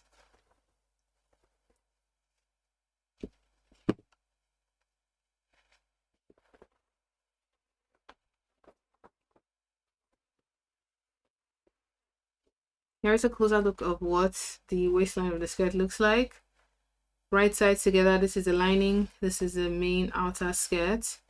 And I'm going to be sewing from one edge up here along the waistline to the other side and down to this side. So with the lining, we finish up the waistline and this top edge where the zip is. And then after doing that, the same way we close up the bottom of the zip on the main skirt, we'll close up the bottom of the zip of that area on the lining as well. So this I'm just going to take to my machine. Just to start off from one edge. Doesn't really matter, any edge that you're comfortable with. Narrow foot for this.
Amazing, amazing.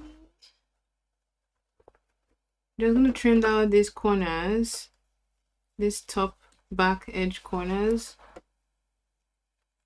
So when I turn the piece inside out, I have a nice sharp corner on that top edge of my zip. Now this bottom side of the lining that is still open, that I'm going to need to sew it up because we want it closed. A beautiful finish on the inside of a skirt. Sorry. I'm just going to put some pins here.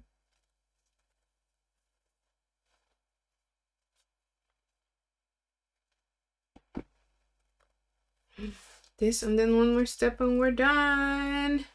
Well, it's 4 o'clock, so if you have somewhere else to be, that's absolutely fine. I'm just going to quickly finish up the skirt so you have the entire process of making the skirt in this live stream for yourself. If you have to come and rewatch any portions, I'm just finishing up the center back edge of the lining, and then I'm going to finish up the hemline to wrap things up. But it's 4, and the stream was meant to go from 12 to 4. It's going to be for 4 hours, but hey, it's okay. We actually did pretty well. Like, for a fully lined skirt, pattern making, everything, we did really well.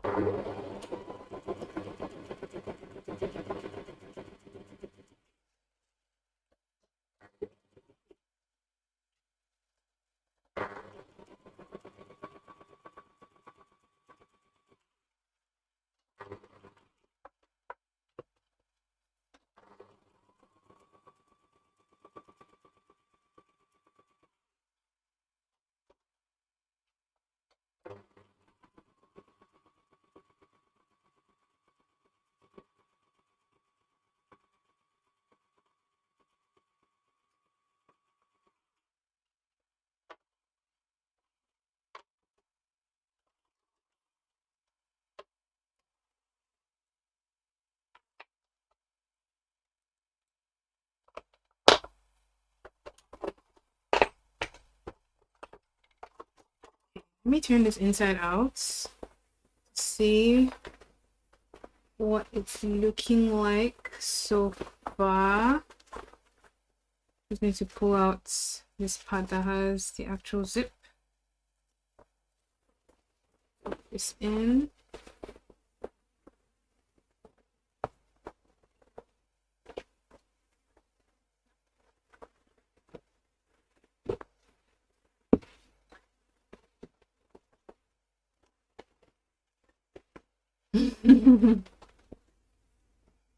Oh, that's amazing. Happiness. Yay. You might actually be able to finish your skirt today if you have some time to spare. Because the construction is really easy. Once you get that pattern out of the way, the construction is honestly, I think, the easier part of today's project.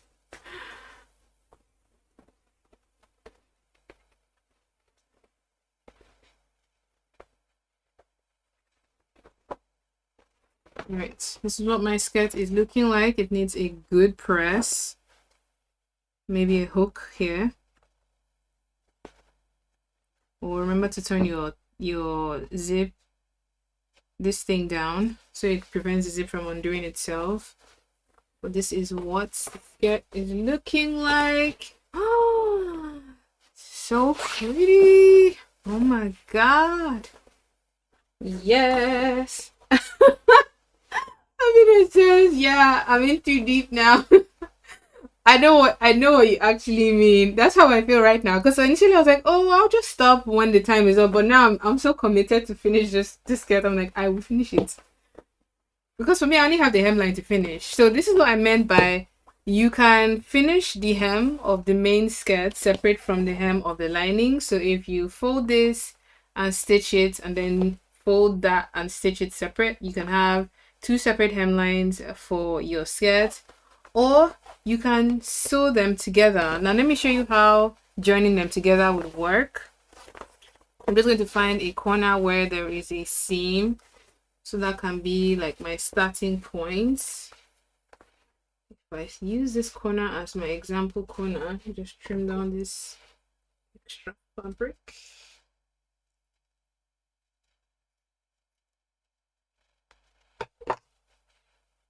What? There's 5 of you. Where did you come from? Who is still in the house with me today? I know Happiness is here, and I think I can tell Happiness is determined to finish her skirt today. So who is still with me? Raise your hands. Tell me who you are, where you're watching from, if you're still here. I'm almost done. I'm just doing the last step, which is the hemline. So the plan is to join the hem of the skirt to the hem of the lining. And for this, what I'm going to do is I'm actually going to fold, you see these two corners? I'm going to fold them like this, like that. And then I'm going to pin it this way.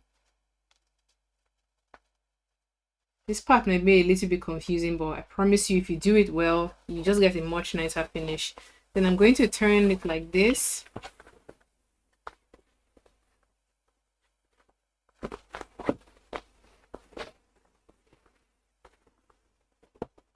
So I'm turning the skirt in such a way that I'm going to be putting right sides of both pieces together. Right sides of my main skirt, the right sides of my lining. Hello, Magdalene. You're still here? Ooh, yes. Love it for us. I'm just rounding up now. I'm just doing the hemline. I'm showing how to finish the hemline on the skirt. And I'm just pinning right sides together of the main skirt and the lining. So the bottom of the skirt is really clean. So I'm just going to keep doing this. And you will reach a point where it's looking like the skirt is not making sense again. I promise you it will make sense when you stitch this and you turn it inside out. You will need to leave an opening though to turn this skirt inside out. If you don't leave an opening, you'll not be able to reveal the right side of your skirt.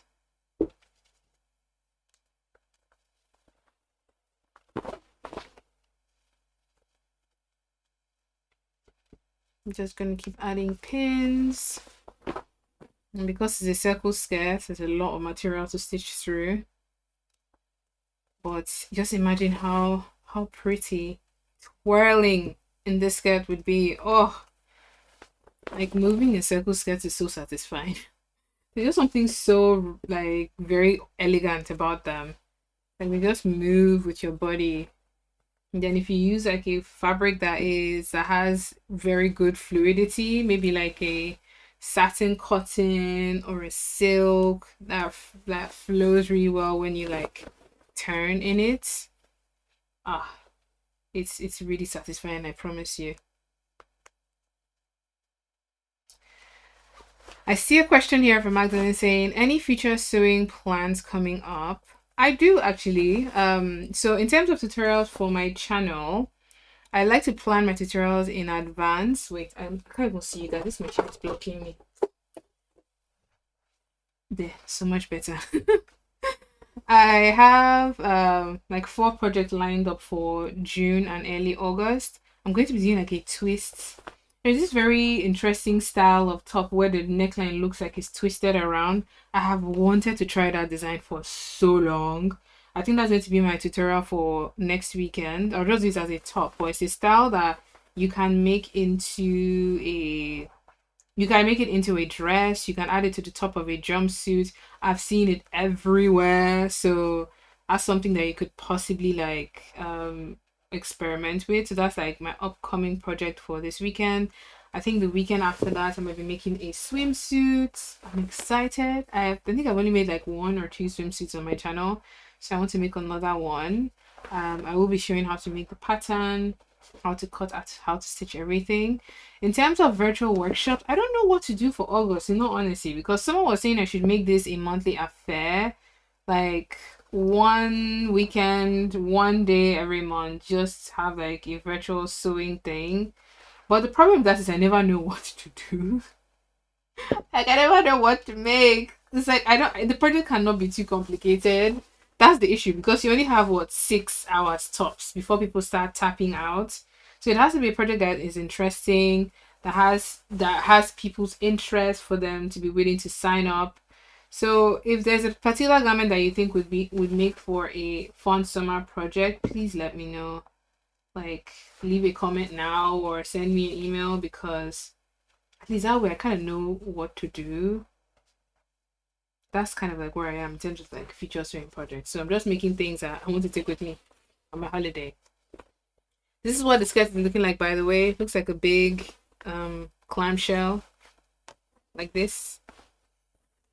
That's kind of like what it's looking like. And then as I'm pinning, I'm just going to keep pulling portions of the hemline that is underneath this bubble here. Which is why I was saying that at some point it's to start looking weird to you, but I promise you it's fine. It's doing what it's supposed to do.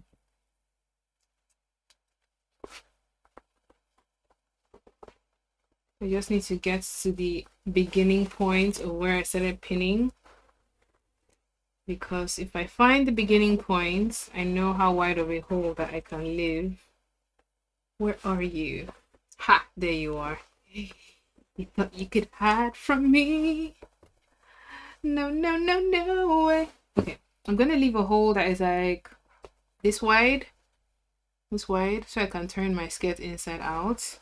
So I'm just gonna double pin this place so I know this is my opening point. Oh, that's a good idea, Magdalene. Easy shorts or pants would be a good idea.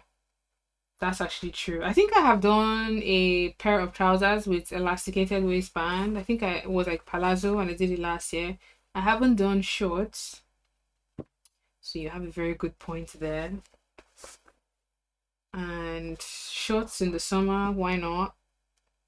Even though it's not summer like all around the world, but in like at least in this part of the hemisphere, I'm still managing our summer months. Okay, I'm almost done pinning this area. So I'm done pinning. I can actually go ahead and stitch everything up. Just gonna pin away any excess there. So I don't want that.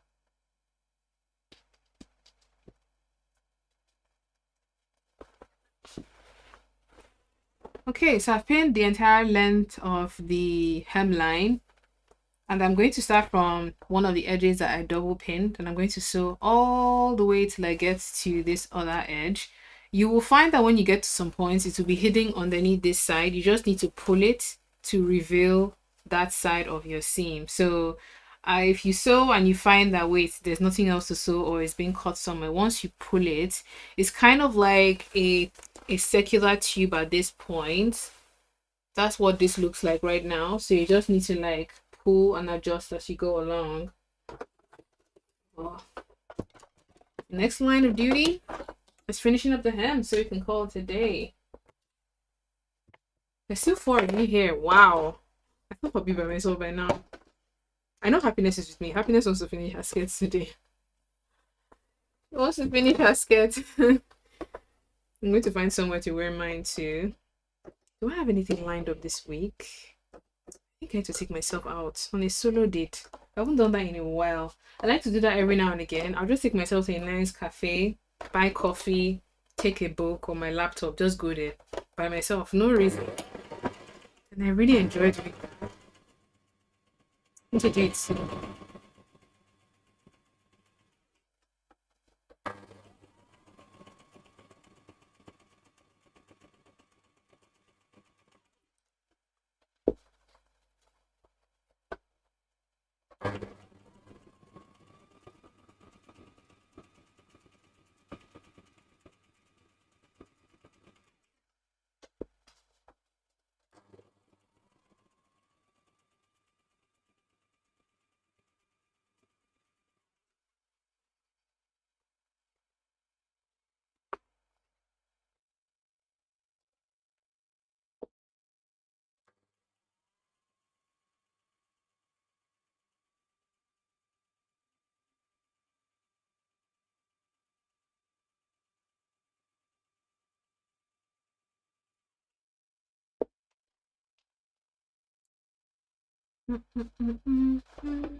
I say happiness banter today, just what is keeping me going.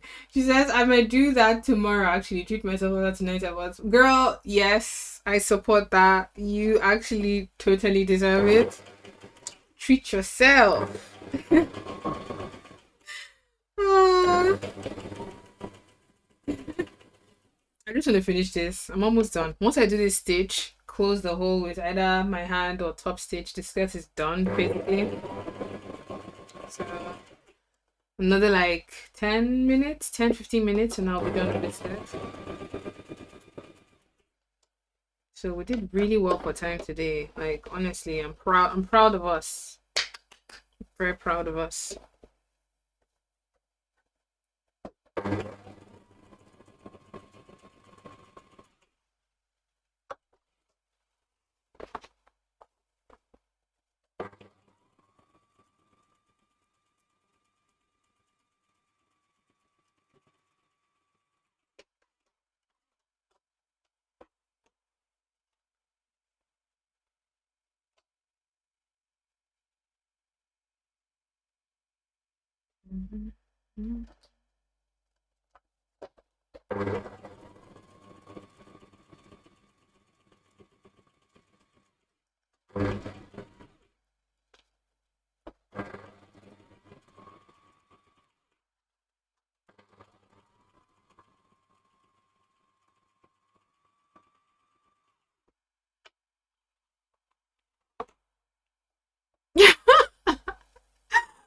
See, you guys don't even want to know what my studio looks like. I'm just glad you can only see from here up. The entire floor is covered with pattern, paper, fabrics, scraps. I'm not even going to bother. I just want to finish this skirt first. I think I'll share a picture on my stories of what my studio currently looks like because it's an absolute mess. Oh gosh! So happiness, you're not alone there.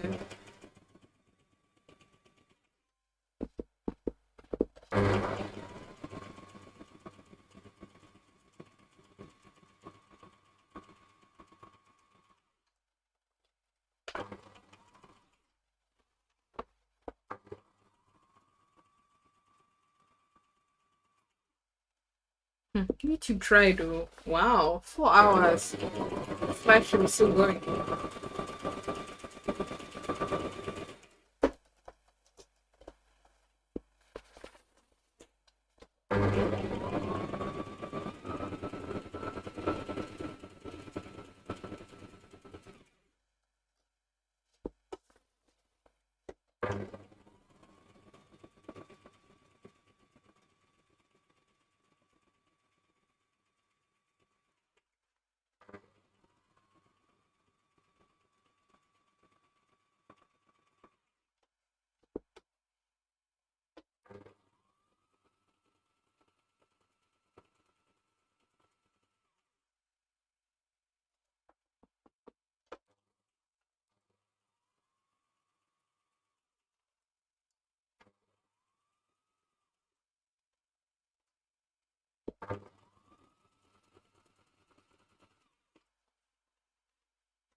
We're almost done.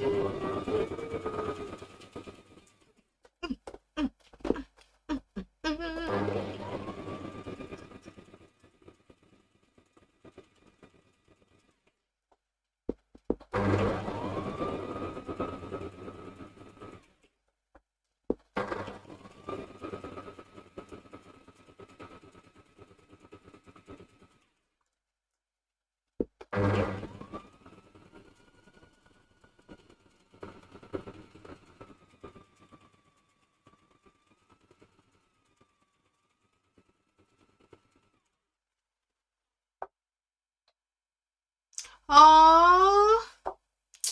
Please don't make me cry. Happiness says making your own clothes definitely makes you appreciate good fashion designers and sewers like yourself and your clothing line. This is so true. I think the moment you get into something and do it yourself, whether that's fashion, whether that's makeup, whether that's food, whether it's art, whether it's game development, anything, the moment you start doing it yourself, you not really realize, wait, this is the amount of time and effort that goes into creating these things. And it's not just the physical effort, it's the mental effort. Like this entire 4 hours has been a mental gymnastics of me of trying to balance the energy in the room while still creating something and keep the vibe going. So it can be a lot, and I do get what you mean. It's sad that we've gotten to the point where clothes cost so little. It just breaks my heart whenever I see things cost so little because someone in the production line has paid for that. So that the labor was really cheap or the material was really cheap, or they've created so many of these pieces so the profit margin can be really high in terms of like the production quantity. It's just the society we live in. So I always tell people make good choices with your money. Like you might think you're not having any impact with the choices that you make, but you do. That one purchase that you decide to make today or tomorrow by supporting a smaller brand or by buying less overall, it doesn't even matter that you buy from a particular, just buying less overall. Be more mindful of how much you consume and where you put your money in is very, very important. Yes, very important.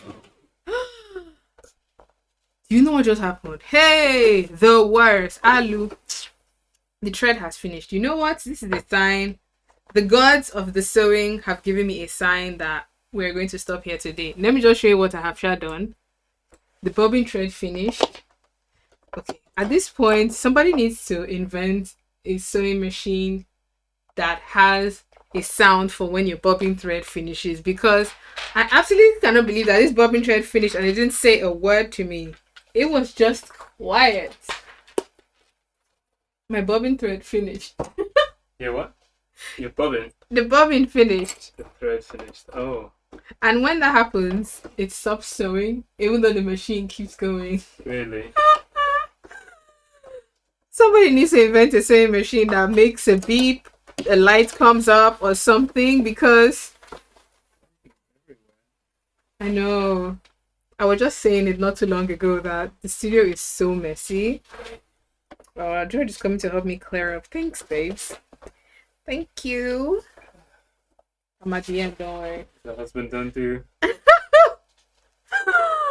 I am at the end, don't worry. You just need to redo these bits again because the machine decided to play a fast one on me. After the thread finished, it did not see anything. You okay? Yeah, I'm good. You know we're still live, right? I know. Nothing wrong with me being here. You can read the comments. Yeah, I've been following. I have you on the background. What? I have you on the background. Oh, are you? Yeah, I'm listening to you. Oh, okay. Checking if everything is okay. My dear, like, it's so annoying. I refuse to believe that nobody has invented a sewing machine that does not beep or the light doesn't come on somewhere that, oh, your bobbin thread has finished. I mean, there are rice cookers that tell you when the rice is done.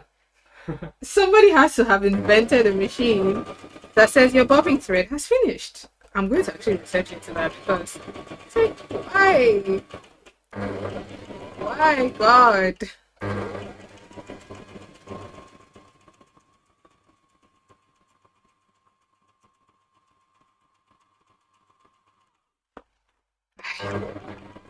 I go. Ah.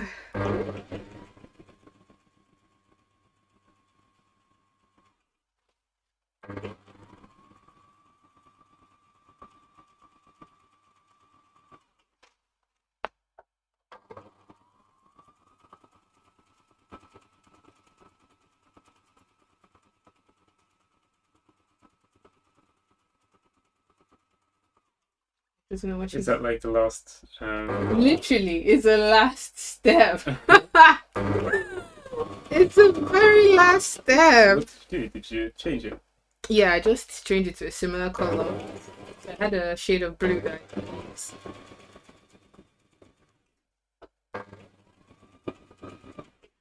Please.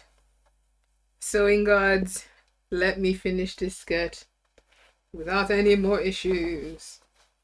Oh, good. We're getting there. Good.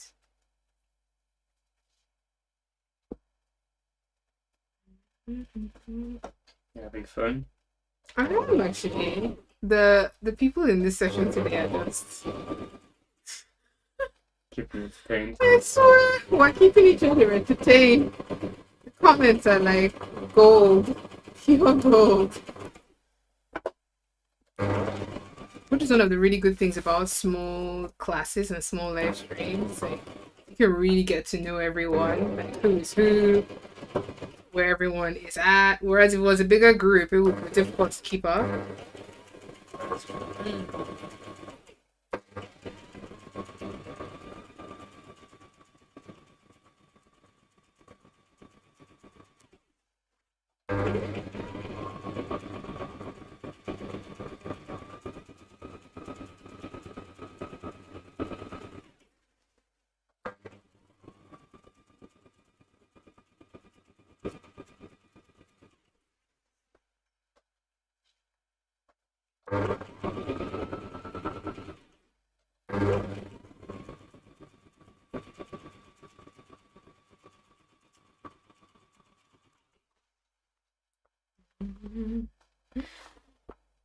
How are we doing?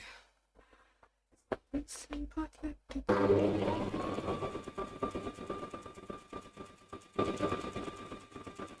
Are you gonna take me out this week? The week is finished. This is the end of the week. Just so you're aware. No, it's a new week. Oh yeah, technically. I mean, Yeah, depending so on how you see it. are you gonna take me somewhere so I can wear my new skirt? Of course. Like I was gonna ask. Like, does this mean there's a photo shoot coming up? There's a date coming up. And the date? It can be both. Take me out, please. I'm And gonna take you out. all this effort, this skirt needs to be. Can we go see the new Barbie movie? Of course, you would want to see it. Yes. Yes, we It's a can. very Barbie-esque skirt. What?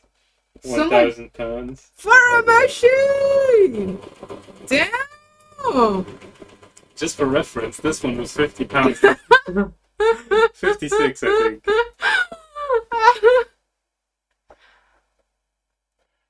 Yes. Exactly. I need to do a sewing date one of these days. We just You could buy 15. Wait, no. Buy almost 20 of these machines for the price of one of the. But babe, do you know how much time you save if you have a machine like that? Like, look, this seam I'm doing right now, I've done it before, but the bobbin thread finished, and I'm doing it again. But like, the only thing the machine does is tell you that the bobbin thread is finished. But it saves you so much time. Like, this is a very long seam. If it was a short one, I won't even mind. This one is a long one. Us having our own full-on conversation about like. It is a circle skirt though, so in essence, I'm sewing around the whole. What is this? What is this dress due for? Is it a Korean restaurant? Is it Hot pot.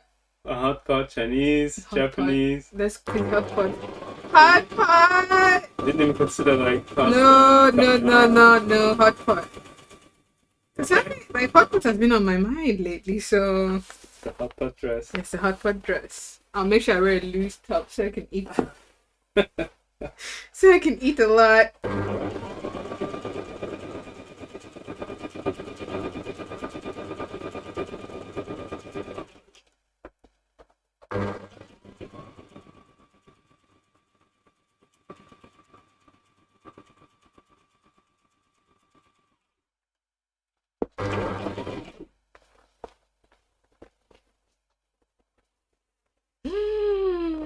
I can see clearly now. The end is near.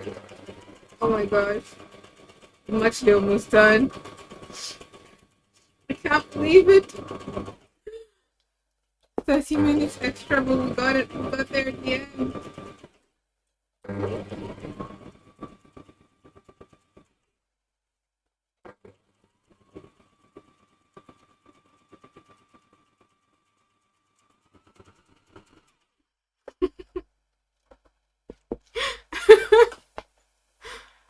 My dear, $1,000 on one machine.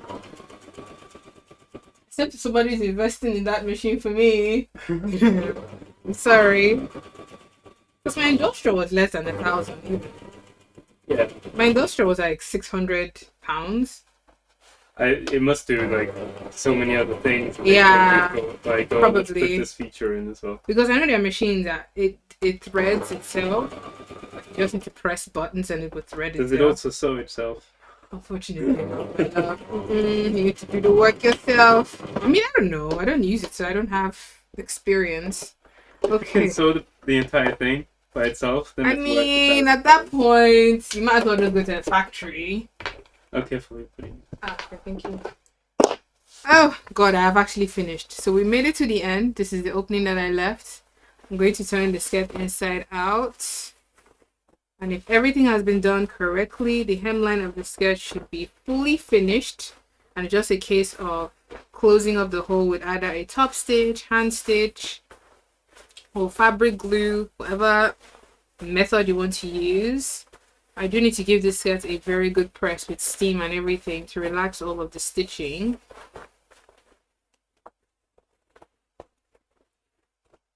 But honestly, it's so satisfying when garments are fully lined.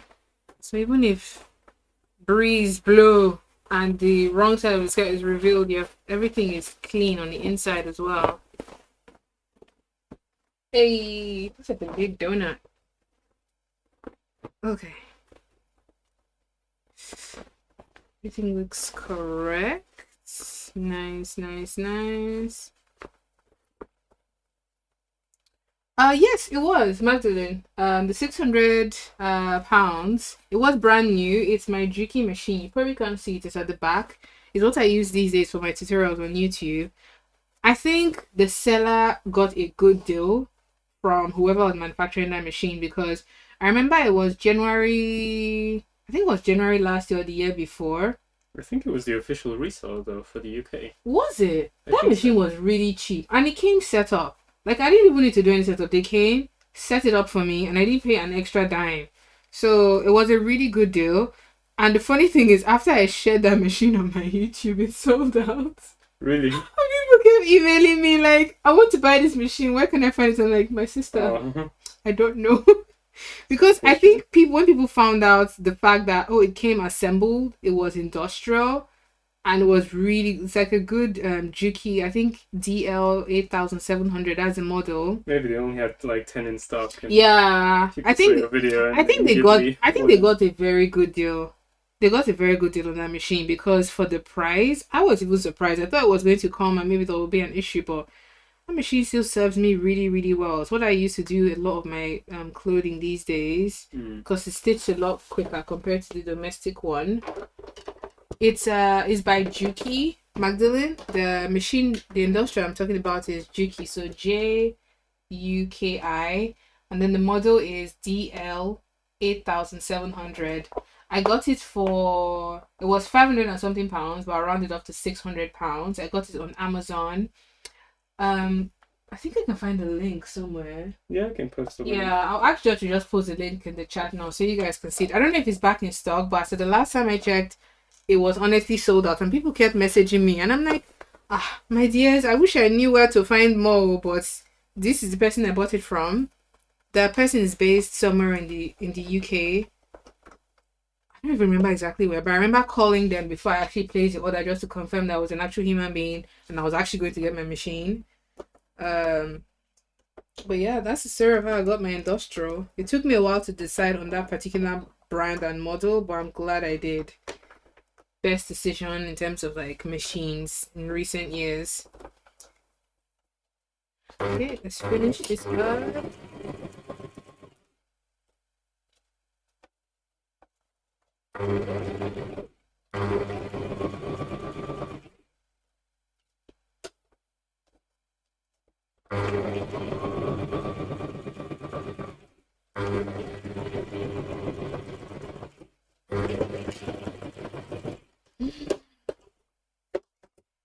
And with that, my lovely ladies and gentlemen, we are done with this skirt. I'm going to iron it off camera, but I'll just put it against my body and show you what the finished piece looks like. It's not pressed, so parts will still be bundled up and all, but let me just put it against me. This is so messy, it's actually ridiculous. Okay. So this is the skirt all done. Hemline fully finished. So you don't see any seams anywhere. This needs to be pressed shut to relax everything. But this is the finished skirt on me. This is the reason why I really wanted to use a contrasting part for here, so you could really see the beauty of this waist detail. And because it's a full circle skirt, it has a lot of volume. Like a lot of volume. That's the skirt all the way to the side, all the way to this side. Let's try it on to see if it actually fits. How did you buy it? Was it on Amazon? Yeah, Amazon. Really? I'm just going to wear it over my red one. It's sold out, Abby. Because the last time I checked, it wasn't there. I'm just trying to find the order. We bought it with my account. Yeah, I know. Please hold.